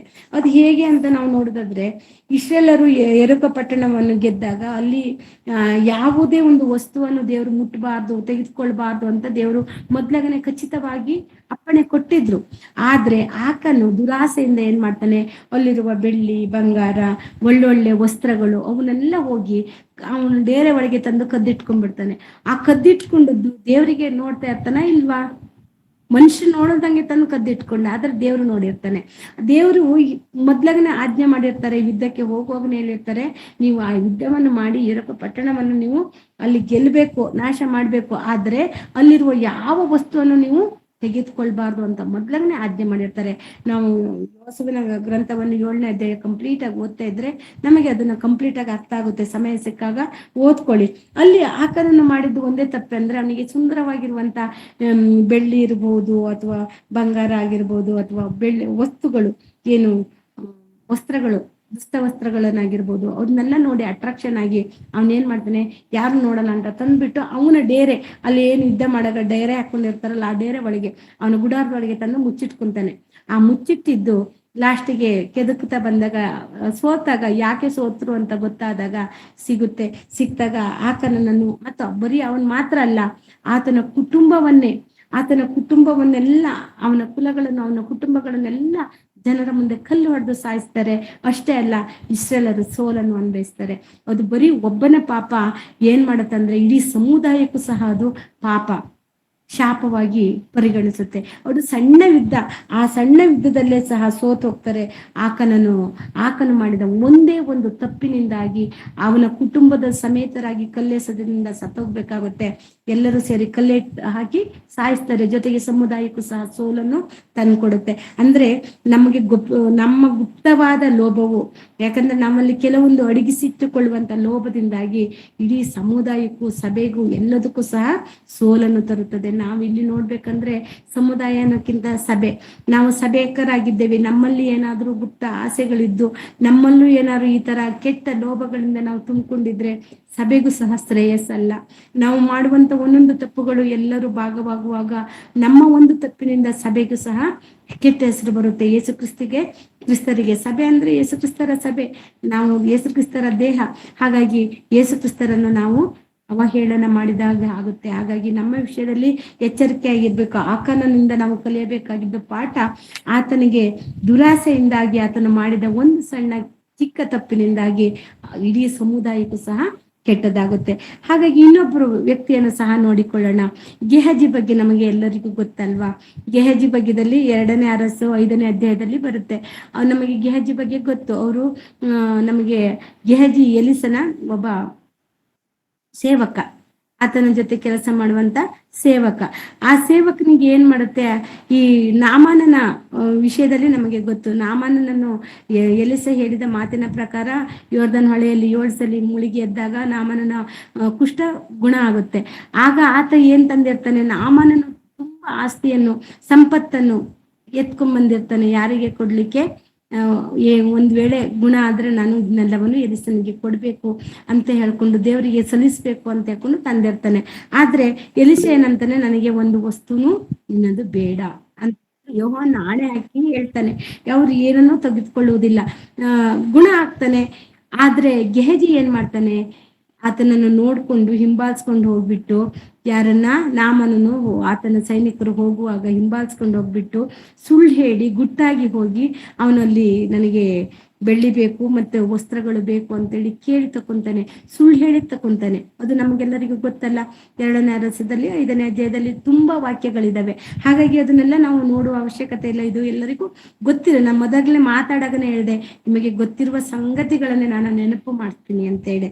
ಇದು ಎಲ್ಲರಿಗೂ ಗೊತ್ತಿರುವುದರಿಂದ ಆತನ ಏನ್ ಮಾಡ್ದ, ಬಟ್ಟೆಗಳನ್ನು ಮತ್ತೆ ಬೆಳ್ಳಿಗಳನ್ನೆಲ್ಲ ತಕೊಂಡು ಬಂದು ಮುಚ್ಚಿಟ್ಟು ಬಂದು ಯಾರಿಗೆ ಸುಳ್ಳು ಹೇಳ್ದ, ಎಲಿಶನಿಗೆ ಸುಳ್ಳು ಹೇಳ್ದ. ಎಲಿಶನಲ್ಲಿ ಏನಿದೆ, ದೇವರ ಆತ್ಮ ಇದೆ. ದೇವರ ಆತ್ಮಕ್ಕೆ ಎಲ್ಲ ಗೊತ್ತಾಗುತ್ತಾ? ಖಂಡಿತ ಗೊತ್ತಾಗುತ್ತೆ. ಆದ್ರೆ ಅವನೊಬ್ಬ ಪ್ರವಾದಿ ಅನ್ನೋದನ್ನು ಮರೆತು ಬಿಟ್ಟು ಈತ ನಾನು ಎಲ್ಲೂ ಹೋಗಿಲ್ಲ, ಇಲ್ಲೇ ಇದ್ದೀನಿ ಅಂತ ಹೇಳ್ಕೊಂಡು ಸುಳ್ಳು ಹೇಳ್ತಾನೆ. ತನ್ನ ಮುಚ್ಚಿಟ್ಕೊಂಡು ವಸ್ತುಗಳ ಬಗ್ಗೆ ಸುಳ್ಳು ಹೇಳೋದಕ್ಕೆ ಅವನು ಏನ್ ಮಾಡ್ದ, ನಾಮಾನನ ಕುಷ್ಠರೋಗ ಅವನಿಗೆ ಬರುವಂತೆ ಮಾಡ್ದ. ಬರೀ ಅವನಿಗೊಬ್ನಿಗೆ ಬಂತ ಅಂದ್ರೆ ಖಂಡಿತ ಇಲ್ಲ, ಆತನ ಇಡೀ ಕುಟುಂಬಕ್ಕೂ, ಆತನ ಬರುವಂತ ಅವನ ಹಿಂದೆ ಬರುವಂತ ಪ್ರತಿಯೊಂದು ಪೀಳಿಗೆಗೂ ಸಹ ಕುಷ್ಠ ಅಂಟಿಕೊಳ್ಳುವಂತೆ ಮಾಡ್ದ. ಇವನು ಭೌತಿಕವಾದ ಆತನ ಜೀವನವನ್ನು ಹಾಳು ಮಾಡ್ಕೊಂಡ, ಮತ್ತೆ ಏನ್ ಮಾಡ್ದ, ಆತ್ಮಿಕ ಜೀವನದಲ್ಲೂ ಬಿದ್ದು ಹೋದ. ದೇವರಿಗೆ ವಿರೋಧವಾದ ಕಾರ್ಯಗಳು, ಲೋಭಗಳು ನಮ್ಮನ್ನು ಯಾವ ರೀತಿ ದೂರ ಮಾಡುತ್ತೆ, ನಮ್ಮ ಆತ್ಮಿಕ ಬದುಕನ್ನು ಭೌತಿಕ ಬದುಕನ್ನು ಎರಡನ್ನೂ ಹಾಳು ಮಾಡುತ್ತಾನೆ. ಆತನಿಗೆ ಏನಾದ್ರೂ ಕೊರತೆ ಇತ್ತ ಅಂದ್ರೆ ಖಂಡಿತ ಇರ್ಲಿಲ್ಲ ಪ್ರಿಯರೇ. ಆತನು ಎಷ್ಟು ಆನಂದವಾಗಿದ್ದ ಎಲಿಷನ ಜೊತೆಯಲ್ಲಿ. ಆದ್ರೆ ಆತನು ದುರಾಸೆ ಪಟ್ಬಿಟ್ಟು ಲೋಭದಿಂದಾಗಿ ಮಾಡಿದ ಚಿಕ್ಕ ತಪ್ಪಿನಿಂದಾಗಿ ಆತನು ಎಲ್ಲವನ್ನು ಕಳ್ಕೊಂಡ್ಬಿಟ್ಟ. ಆತನ ಕುಟುಂಬ, ಆತನ ಮುಂದೆ ಹುಟ್ಟುವಂತ ಪೀಳಿಗೆಗಳಿಗೆಲ್ಲದಕ್ಕೂ ಕುಷ್ಠರೋಗ, ಅವನಿಗೊಬ್ನಿಗಲ್ಲ. ಇವನು ಮಾಡಿದ ಒಂದು ತಪ್ಪಿಗೆ ಇಡೀ ಕುಟುಂಬನ ಪಶ್ಚಾತ್ತಾಪ ಪಡ್ಬೇಕಾಗಿ ಬಂತು. ಅಂದ್ರೆ ನಾವು ಪ್ರತಿಯೊಂದು ವಿಷಯದಲ್ಲೂ ಸಹ ದೇವರ ವಿಷಯದಲ್ಲಿ, ದೇವರ ಸೇವೆಯ ವಿಷಯದಲ್ಲಿ, ದೇವರ ಸೇವೆಯಲ್ಲಿ ಹಣದ ವ್ಯಾಮೋಹದಲ್ಲಾಗ್ಲಿ ಯಾರು ಸಹ ಬೀಳಬಾರ್ದು. ಅದು ಬಿಟ್ರೆ ಅದೇ ರೀತಿಯಾದ ಆತ್ಮಿಕ ರೋಗಕ್ಕೆ ನಾವು ಒಳಗಾಗ್ತೀವಿ. ಹಾಗಾಗಿ ಸಂಪೂರ್ಣವಾಗಿ ನಾವು ಯೋಚನೆ ಮಾಡುವಾಗ ಗೆಹಜಿಯ ಬದುಕು ಎಷ್ಟು ಒಳ್ಳೇದಾಗಿರ್ಬೇಕಾಗಿತ್ತು, ಅಷ್ಟೇ ಕೆಟ್ಟದಾಗಿ ಆತನ ಆತ್ಮಿಕ ಬದುಕನ್ನು ಹಾಳು ಮಾಡ್ಕೊಂಡ ಅಂತ ನಾವು ಹೇಳ್ಬೋದು. ಅದೇ ರೀತಿ ಮೂರನೇ ವ್ಯಕ್ತಿ ನಮಗೆ ಚೆನ್ನಾಗಿ ಗೊತ್ತಿರುವಂತ ಅನನ್ಯ ಮತ್ತು ಸಫೈರ್ಯರ ಬಗ್ಗೆದಲ್ಲಿ ನಾನು ಮಾತಾಡ್ತಾ ಇದ್ದೀನಿ. ಅಪೊಸ್ತಲ ಕೃತ್ಯಗಳು 5ನೇ ಅಧ್ಯಾಯದಲ್ಲಿ ಅನನ್ಯ ಮತ್ತೆ ಸಫೈರ್ಯ ಅವ್ರು ಏನ್ ಮಾಡ್ತಿದ್ರು, ಆರಂಭದ ಸಭೆಯಲ್ಲಿ ವಿಶ್ವಾಸಿಗಳಾಗಿದ್ರು. ಆರಂಭದ ಸಭೆಯಲ್ಲಿ ಎಲ್ಲರೂ ತನಗಿರುವ ಆಸ್ತಿಗಳನ್ನು ಮಾರಿ ಪೇತ್ರರ ಬಳಿ ತಂದು ಆದಿಸಭೆಯಲ್ಲಿ ಇಡ್ತಾ ಇದ್ರು. ಅದೆಲ್ಲ ನಮಗೆ ವಿಷಯ ಗೊತ್ತಲ್ವಾ. ಅವ್ರು ಏನ್ ಮಾಡ್ತಿದ್ರು, ಹಂಚಿಕೊಳ್ತಿದ್ರು, ಸಮವಾಗಿ ಹಂಚಿಕೊಳ್ತಿದ್ರು, ಸೇವೆಯನ್ನು ಮಾಡ್ತಾ ಇದ್ರು, ಒಳ್ಳೆ ರೀತಿಯಿಂದ ಸಭೆಯನ್ನು ಅಭಿವೃದ್ಧಿ ಮಾಡ್ಕೊಂಡು ಹೋಗ್ತಾ ಇದ್ರು. ಅಂತ ಸಂದರ್ಭದಲ್ಲಿ ಅನನೀಯ ಮತ್ತು ಸಫೇರಿಗೆ ಆಲೋಚನೆ ಬಂದಿದ್ದು ಸರಿನೇ, ನಮ್ಮಲ್ಲಿರುವಂತ ಜಮೀನನ್ನು ಸಹ ಮಾರಿ ಬಿಡೋಣ, ನಮ್ಮಲ್ಲಿರುವಂತ ಆಸ್ತಿಯನ್ನು ಮಾರಿ ಸೇವೆಗೆ ಕೊಡೋಣ ಅಂತ ಆಲೋಚನೆ ಮಾಡಿದ್ರು. ಆಲೋಚನೆ ಮಾಡಿದ್ರ ಮೇಲೆ, ಮಾರಿದ ಮೇಲೆ ಅವರಿಗೆ ಒಂದು ಆಸೆ ಹುಟ್ಟಿ ಬಂತು, ಇಷ್ಟು ಯಾಕೆ ಕೊಡ್ಬೇಕು, ನಮಗ್ ಸ್ವಲ್ಪ ಎತ್ತಿಟ್ಕೊಳ್ಳೋಣ, ಬಚ್ಚಿಟ್ಕೊಳ್ಳೋಣ ಅಂತ. ಅದನ್ನ ಹೇಳ್ಬೋದಾಗಿತ್ತಲ್ಲ, ನಾನು ಇಷ್ಟು ಎತ್ತಿಟ್ಕೊಂಡಿದ್ದೀನಿ, ನಾನು ನಿಮಗೆ ಇಷ್ಟನ್ನ ಕೊಡ್ತಾ ಇದ್ದೀನಿ ಸೇವೆಗೆ ಅಂತ ಕೊಡ್ಬೋದಾಗಿತ್ತಲ್ಲ ಅವರು. ಅದನ್ನು ಮಾಡಿಲ್ಲ. ಅವರು ತಪ್ಪು ಮಾಡಿದ್ರು, ಸುಳ್ಳು ಹೇಳಿದ್ರು, ಪೇತ್ರನ ಹತ್ರ ಹೋಗಿ ಸುಳ್ಳು ಹೇಳಿದ್ರು, ಅಲ್ಲೂ ಸಹ ಪವಿತ್ರಾತ್ಮನನ್ನ ವಂಚಿಸಿದ್ರು. ಅವರು ತಪ್ಪು ಮಾಡಿ ಸುಳ್ಳು ಹೇಳೋದಕ್ಕೆ ಏನ್ ಮಾಡ್ಕೊಂಡು ಇಬ್ರು ಸಹ ಪ್ರಾಣ ನಷ್ಟವನ್ನು ಮಾಡ್ಕೊಂಡ್ರು ಅಲ್ವಾ. ಅವರ ಬಚ್ಚಿಟ್ಟ ಆಸ್ತಿ ಯಾರಿಗಾಯ್ತೋ ಗೊತ್ತಿಲ್ಲ, ಅವರ ಜೀವನವನ್ನು ಹಾಳು ಮಾಡ್ಕೊಂಡ್ರು, ಅವರ ಬದುಕನ್ನು ಹಾಳು ಮಾಡ್ಕೊಂಡಿದ್ರು. ನಿಜವಾಗೂ ಹೇಳ್ಬೇಕಂದ್ರೆ ನಮಗೆ ಹೋಲಿಸಿ ನೋಡಿದಾಗ ಅನನ್ಯ ಸಫೈರ್ಯರು ತುಂಬಾ ದೊಡ್ಡ ವ್ಯಕ್ತಿಗಳಾಗಿ ಕಾಣಿಸ್ತಾರೆ.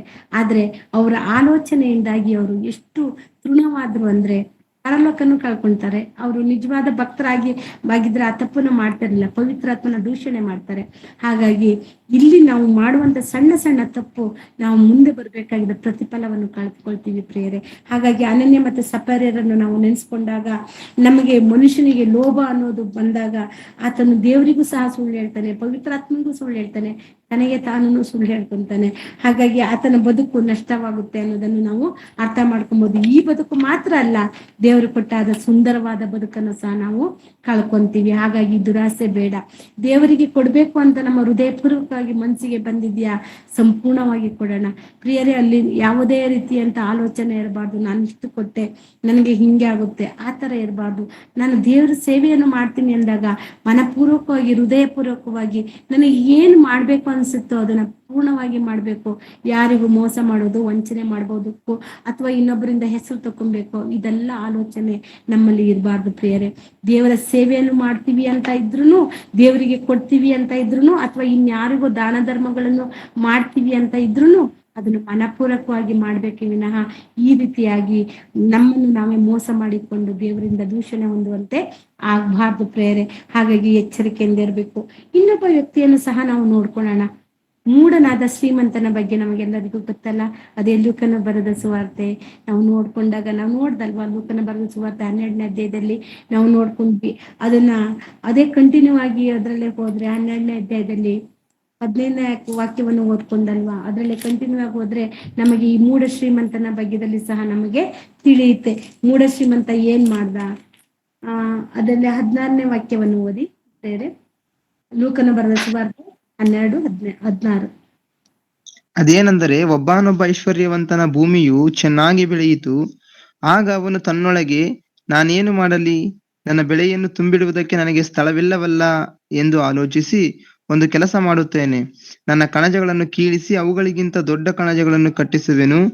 ಇಲ್ಲಿ ನನ್ನ ಎಲ್ಲಾ ದವಸ ಧಾನ್ಯಗಳನ್ನು ಸರಕುಗಳನ್ನು ತುಂಬಿಟ್ಟು ನನ್ನ ಜೀವಾತ್ಮಕ್ಕೆ ಜೀವವೇ, ಅನೇಕ ವರ್ಷಗಳಿಗೆ ಬೇಕಾದಷ್ಟು ಸರಕು ನಿನಗೆ ಬಿದ್ದದೆ. ವಿಶ್ರಮಿಸಿಕೋ, ಊಟ ಮಾಡು, ಕುಡಿ, ಸುಖಪಡು ಎಂದು ಹೇಳುವೆನು ಅಂದುಕೊಂಡೆನು. ಆದರೆ ದೇವರು ಅವನಿಗೆ, ಬುದ್ಧಿಹೀನನು ನೀನು, ಇವತ್ತು ರಾತ್ರಿ ನಿನ್ನ ಪ್ರಾಣವನ್ನು ನಿನ್ನ ಕಡೆಯಿಂದ ಕೇಳುವರು. ಆಗ ನೀನು ಸಿದ್ಧ ಮಾಡಿಟ್ಟಿರುವುದು ಯಾರಿಗಾಗುವುದು ಎಂದು ಹೇಳಿದನು. ತನಗೋಸ್ಕರ ದಾರಿಯನ್ನಿಟ್ಟುಕೊಂಡು ಸಾಕು. ಇಲ್ಲಿ ಆ ನೋಡಿದಿರುವಲ್ಲ ಆ ಮೂಢ ಶ್ರೀಮಂತನ ಕತೆ ಏನಾಯ್ತು ಅಂತ. ಆತ ದಾನ ಧರ್ಮ ಮಾಡಿಲ್ಲ. ಅವನಿಗೆ ಸಂಪತ್ತು ಜಾಸ್ತಿ ಬೆಳೆದ ಕರೆಕ್ಟು, ಬೆಳೆಯಲ್ಲಿ ಬೆಳೆ ಜಾಸ್ತಿ ಬಂತು. ಅವನಿಗೆ ತುಂಬಿಟ್ಕೊಳಕ್ಕೆ ಕಳೆಜ ಇಲ್ಲದಷ್ಟು ಬೆಳೆಯನ್ನು ಕೂಡ್ಕೊಂಡ. ಆ ಕೂಡಿಟ್ಟಾಗ ದೇವರ ಸೇವಕರಿಗೋ ಅಥವಾ ಬಡವರಿಗೋ ಯಾರು ಎಷ್ಟೋ ಜನಿಗೆ ಒಂದು ಹೊತ್ತಿಗೆ ಊಟಕ್ಕೂ ಕಷ್ಟ ಇರುತ್ತೆ, ಅಂಥವರಿಗೆ ಸ್ವಲ್ಪ ಕೊಡ್ಬೇಕು ಅಂತ ಆಲೋಚನೆ ಆ ಶ್ರೀಮಂತನಿಗೆ ಬಂದಿಲ್ಲ. ನನಗೆ ಬೇಕು, ನಾನೇ ಅದನ್ನೆಲ್ಲ ಅನ್ಭವಿಸ್ಬೇಕು ಅಂತ ಏನೇನ್ ಮಾಡ್ದ, ಚಿಕ್ಕ ಚಿಕ್ಕ ಕಣಜಗಳನ್ನ ಕಟ್ಟಿದ್ರಲ್ಲ ಅದನ್ನೆಲ್ಲ ಕೀಳಿಸಿ ದೊಡ್ಡ ದೊಡ್ಡ ಕಣಜ ಮಾಡಿ ಅದನ್ನೆಲ್ಲ ತುಂಬಿಟ್ಕೊಂಡು ಅವನಿಗೆ ಮನ್ಸಿಗೆ ಅವನೇ ಹೇಳ್ಕೊಂತಾನೆ, ನನ್ನ ಆತ್ಮವೇ, ನನ್ನ ಜೀವಾತ್ಮವೇ, ನೀನು ಸುಖವಾಗಿರು, ನಿನಗೆ ಎಷ್ಟು ವರ್ಷಕ್ಕೆ ಬೇಕಾದ್ರೂ ಬೇಕಾದಷ್ಟು ನಾನು ಕೂಡಿಟ್ಕೊಂಡಿನಿ, ಉಣ್ಣು ತಿನ್ನು ಕುಡಿ ಸುಖ ಪಡು ಅಂತ ಹೇಳ್ಕೊಂಡು ಹೇಳ್ತಾನೆ. ದೇವ್ರು ಅದಕ್ಕೆ ಏನ್ ಹೇಳ್ತಾರೆ ದೇವ್ರು, ಇವತ್ತ ರಾತ್ರಿನೇ ನಾನು ನಿನ್ನನ್ನ ಪ್ರಾಣವನ್ನು ತೆಗೆದುಕೊಳ್ತಾ ಇದ್ದೀನಿ, ನೀನ್ ಕೂಡಿಟ್ಟ ಆಸ್ತಿ ಯಾರಿಗೆ ಅಂತೇಳಿ. ಅಂದ್ರೆ ಅವನು ಮೂಢನಾಗಿ ಯೋಚನೆ ಮಾಡ್ತಾನೆ, ಇರುವುದೆಲ್ಲ ನನಗೆ ಬೇಕು. ಅಲ್ಲಿ ಬಡವರು ಇರ್ಲಿಲ್ವಾ ಆ ಊರಿನಲ್ಲಿ, ಅಥವಾ ಅಲ್ಲಿ ಸೇವೆಗಳು ನಡೀತಾ ಇರ್ಲಿಲ್ವಾ, ಎಲ್ಲ ಇತ್ತು. ಆದ್ರೆ ಅವನಿಗೇನ್ ಆಸೆ, ಇರುವುದೆಲ್ಲ ನಾನೊಬ್ಬನೇ ಅನ್ಭವಿಸ್ಬೇಕು. ಇದು ದೊಡ್ಡ ಲೋಭ. ಈ ಲೋಭದಿಂದ ಅವನೇನ್ ಮಾಡ್ಕೊಂಡ, ಅವತ್ತಿನ ನೈಟೇ ಅವನ್ ಸತ್ತೋದ, ಅವನ ಆತ್ಮ ಹೋಯ್ತು, ಪರಲೋಕಕ್ಕೂ ಹೋಗಲ್ಲ, ಪಾತಾಳದಲ್ಲಿ ಯಾತನೆ ಪಡುವ ಸ್ಥಳಕ್ಕೆ ಆತನ ಆತ್ಮ ಹೋಯ್ತು, ಪರದೇಶಿಗೆ ಹೋಗಿಲ್ಲ. ಅಂದ್ರೆ ಅವನ ದುಷ್ಕೃತ್ಯ, ಅವನ ಆಲೋಚನೆ ಏನಂದ್ರೆ, ನಾನ್ ಮಾತ್ರ ಚೆನ್ನಾಗಿರ್ಬೇಕು, ನಾನ್ ಮಾತ್ರ ಸುಖ ಪಡ್ಬೇಕು, ಇನ್ನೊಬ್ರಿಗೆ ಕೊಡ್ಬಾರ್ದು, ನನ್ನಲ್ಲಿ ಕೊಡುವಂತ ಯೋಗ್ಯತೆ ಇದ್ರೂ ಇನ್ನೊಬ್ರಿಗೆ ನಾನು ಕೊಡ್ಲಿಕ್ಕೆ ಮನ್ಸು ಬಂದಿಲ್ಲ ಅಂದ್ರೆ ಇದು ಈ ಲೋಭವನ್ನು ನಾವು ತಂದೊಟ್ಕೊಂತೀವಿ. ಇದು ಒಂದು ವಿಗ್ರಹಾರಾಧನೆ ಅಲ್ವಾ? ಮತ್ತೆ ಆ ವಿಗ್ರಹದಿಂದನೇ ಅವನು ನಾಶವಾಗಿದ್ದಲ್ವಾ? ಹೌದು. ಹಾಗಾಗಿ ಭೌತಿಕ ಸಂಪತ್ತನ್ನೇ ತನ್ನ ಭದ್ರತೆ ಅಂತ ಕೊಂಡ್ಕೊಂಡ್ರೆ ಖಂಡಿತವಾಗಿ ಆತನು ಲೋಭಿನೇ. ಆ ದೇವರ ದೃಷ್ಟಿಯಲ್ಲಿ ಅದು ಪಾಪ. ಆ ಪಾಪದ ಸಂಬಳ ಏನು? ಮರಣ. ಲೋಕದ ದೃಷ್ಟಿಯಲ್ಲಿ ಅವನೇನೋ ಶ್ರೀಮಂತ ಅಷ್ಟೇ, ಆದ್ರೆ ದೇವರ ದೃಷ್ಟಿಯಲ್ಲಿ ಅದು ಪಾಪಿ, ಅವನು ಮರಣಕ್ಕೆ ಸಾದೃಶ್ಯವಾದವನು. ಹಾಗಾಗಿ ನಾವೇನ್ ಮಾಡ್ಬೇಕು, ಲೋಕದ ದೃಷ್ಟಿಗೆ ನಾವು ಬಡವರಾಗಿ ಕಂಡ್ರು ಪರವಾಗಿಲ್ಲ, ದೇವರ ದೃಷ್ಟಿಯಲ್ಲಿ ಐಶ್ವರ್ಯವಂತರಾಗಿ ನಾವು ಕಾಣ್ಬೇಕು. ದೇವರ ದೃಷ್ಟಿಯಲ್ಲಿ ಐಶ್ವರ್ಯವಂತರ ಯಾರಾಗ್ತಾರೆ? ವಾಕ್ಯದ ಪ್ರಕಾರ ಜೀವಿಸಿ ವಾಕ್ಯವನ್ನು ಒಳಗಡೆ ತುಂಬಿಕೊಂಡವರೇ ದೇವರ ಪ್ರಕಾರದಲ್ಲಿ ಶ್ರೀಮಂತರು. ಅದು ನಾವು ನೋಡಿದೀವಲ್ಲ, ನಿಜವಾದ ಬಡವರು ಯಾರು, ನಿಜವಾದ ಶ್ರೀಮಂತರು ಯಾರು ಅನ್ನೋವಾಗ ನಮಗೆ ಗೊತ್ತಾಗುತ್ತೆ. ವಾಕ್ಯ ಯಾರಲ್ಲಿರುತ್ತೋ, ಆ ವಾಕ್ಯಾನುಸಾರವಾಗಿ ಯಾರು ಜೀವಿಸ್ತಾ ಇರ್ತಾರೋ ಅವರ ಜೀವಿತವನ್ನು ಬದಲಾಯಿಸಿ ಅನೇಕರನ್ನು ನಾವು ವಾಕ್ಯಾನುಸಾರವಾಗಿ ಬದಲಾಯಿಸಕ್ ಹೋಗ್ತೀವಲ್ಲ, ನಾವೇ ನಿಜವಾದ ಐಶ್ವರ್ಯವಂತರಾಗಿರ್ತೀವಿ. ದೇವರ ಲೆಕ್ಕದಲ್ಲಿ ನಾವು ಶ್ರೀಮಂತರಾಗಿರ್ತೀವಿ. ಈ ಲೋಕದಲ್ಲೂ ಶ್ರೀಮಂತರೇ, ನಾವು ಬರುವಂತ ಪರಲೋಕದಲ್ಲೂ ಆ ಪರಲೋಕ ನಮ್ಮದಾಗಿಸ್ತದಂದ್ರೆ ನಮ್ಮಷ್ಟು ದೊಡ್ಡ ಶ್ರೀಮಂತರು ಯಾರು ಇದಾರ? ಖಂಡಿತವಾಗಿ ಇಲ್ಲ ಪ್ರಿಯರೇ. ಆ ಶ್ರೀಮಂತಿಕೆಯನ್ನು ಯಾವುದಕ್ಕೂ ನಾವು ಹೋಲಿಸಕ್ಕೆ ಸಾಧ್ಯ ಇಲ್ಲ, ಯಾವ ಪ್ಯಾಲೇಸಿಗೂ ಹೋಲಿಸಕ್ಕೆ ಸಾಧ್ಯ ಇಲ್ಲ. ಅವೆಲ್ಲ ಒಂದು ಶಾಂಪಲ್ ಅಷ್ಟೇ. ಆದ್ರೆ ನಿಜವಾದ ಪರಲೋಕ ಅನ್ನೋದು ನಮಗೆ ಸಿಗುವಂತ ದೊಡ್ಡ ಒಂದು ಅಂತಸ್ತು, ಅದು ಶ್ರೀಮಂತಿಕೆ. ಅದು ನಾವು ಹೇಳಲಿಕ್ಕೆ ಆಗಲ್ಲಂತ ಕೊನೆ ಇಲ್ಲದಂತ ಪ್ರೀತಿ ಅದು. ಆ ಪ್ರೀತಿಗೆ ನಾವು ಏನು ಕೊಟ್ರು, ನಮ್ಮ ಜೀವನ ಕೊಟ್ರು ಕಮ್ಮಿನೇ.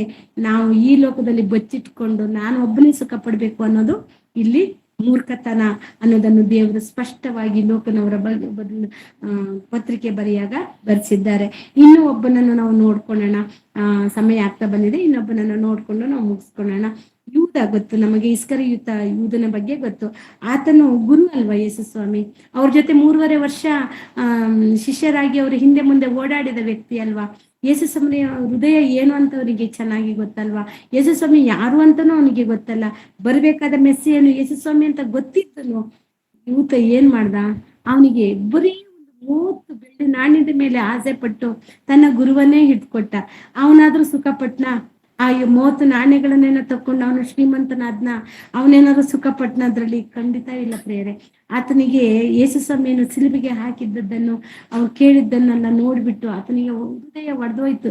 ಏನು, ನಾನು ನನ್ನ ಗುರುವನ್ನು ತಪ್ಪಿಲ್ಲದವನನ್ನು ಗಲ್ಲಿ ಶಿಕ್ಷೆಗೆ ನಾನೇ ಕಾರಣನಾದ್ನಲ್ಲ ಅಂತ ನೋವಾಯ್ತು. ನೋವಾದಾಗನಾದ್ರೂ ಅವನು ಪಶ್ಚಾತ್ತಾಪ ಪಟ್ಟು ಮೊಣಕಾಲೂರಿತ್ತು, ಪ್ರಭುವೇ ನಾನು ತಪ್ಪು ಮಾಡ್ದೆ, ನನ್ನ ಪಾಪಕ್ಕೋಸ್ಕರ ನೀನು ಸಿಲುಬೆ ಏರಿದೀಯಾ ಅಂತ ಹೇಳ್ಕೊಂಡು ಪಶ್ಚಾತ್ತಾಪ ಪಟ್ಟು ಕ್ಷಮಾಪಣೆ ಕೇಳಿ ಬದುಕೋದಾಗಿತ್ತು ಒಳ್ಳೆ ರೀತಿಯಲ್ಲಿ. ಆದ್ರೆ ಅವನು ಆತರ ಮಾಡಿಲ್ಲ. ಅವನಿಗೆ ಪಶ್ಚಾತ್ತಾಪ ಪಟ್ಟು ಸೈತಾನನ ಪ್ರೇರಣೆಯಿಂದ ಏನ್ ಮಾಡ್ದು, ಹಿಡ್ಕೊಡ್ಲಿಕ್ಕೆ ಸೈತಾನನೇ ಪ್ರೇರಣೆ ಮಾಡಿದ್ದು.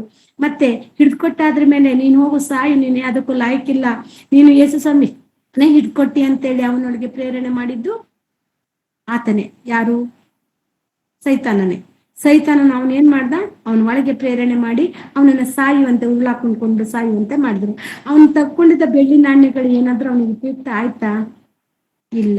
ಅವನು ಮೋಸದಿಂದ ಆಸೆಯಿಂದ ತೆಗೆದುಕೊಂಡುವಂತ ಆ ನಾಣ್ಯನ ಅವನಿಗೆ ಮುರುಳಾಗಿ ಮಾರ್ಪಡ್ತು. ಅಂದ್ರೆ ನಮ್ ಲೋಭ ಎಷ್ಟು ಮಟ್ಟಿಗೆ ಮನುಷ್ಯನನ್ನು ಹಾಳು ಮಾಡುತ್ತೆ, ಎಷ್ಟು ಮಟ್ಟಿಗೆ ಆತನ ಭೌತಿಕ ಬದುಕನ್ನು ಆತ್ಮಿಕ ಬದುಕನ್ನು ಕಸಿದುಕೊಳ್ಳುತ್ತೆ ಅನ್ನೋಕೆ ಇದೊಂದು ಉದಾಹರಣೆಯಾಗಿ ನಾನು ಕೊಟ್ಟೆ. ಈ 5 ಉದಾಹರಣೆಗಳು ನಮಗೆ ಚೆನ್ನಾಗಿ ಗೊತ್ತು. ಇದು ಮತ್ತೆ ಬರೆದ ಸುವಾರ್ತೆ 26ರಲ್ಲಿ ಇರುತ್ತೆ.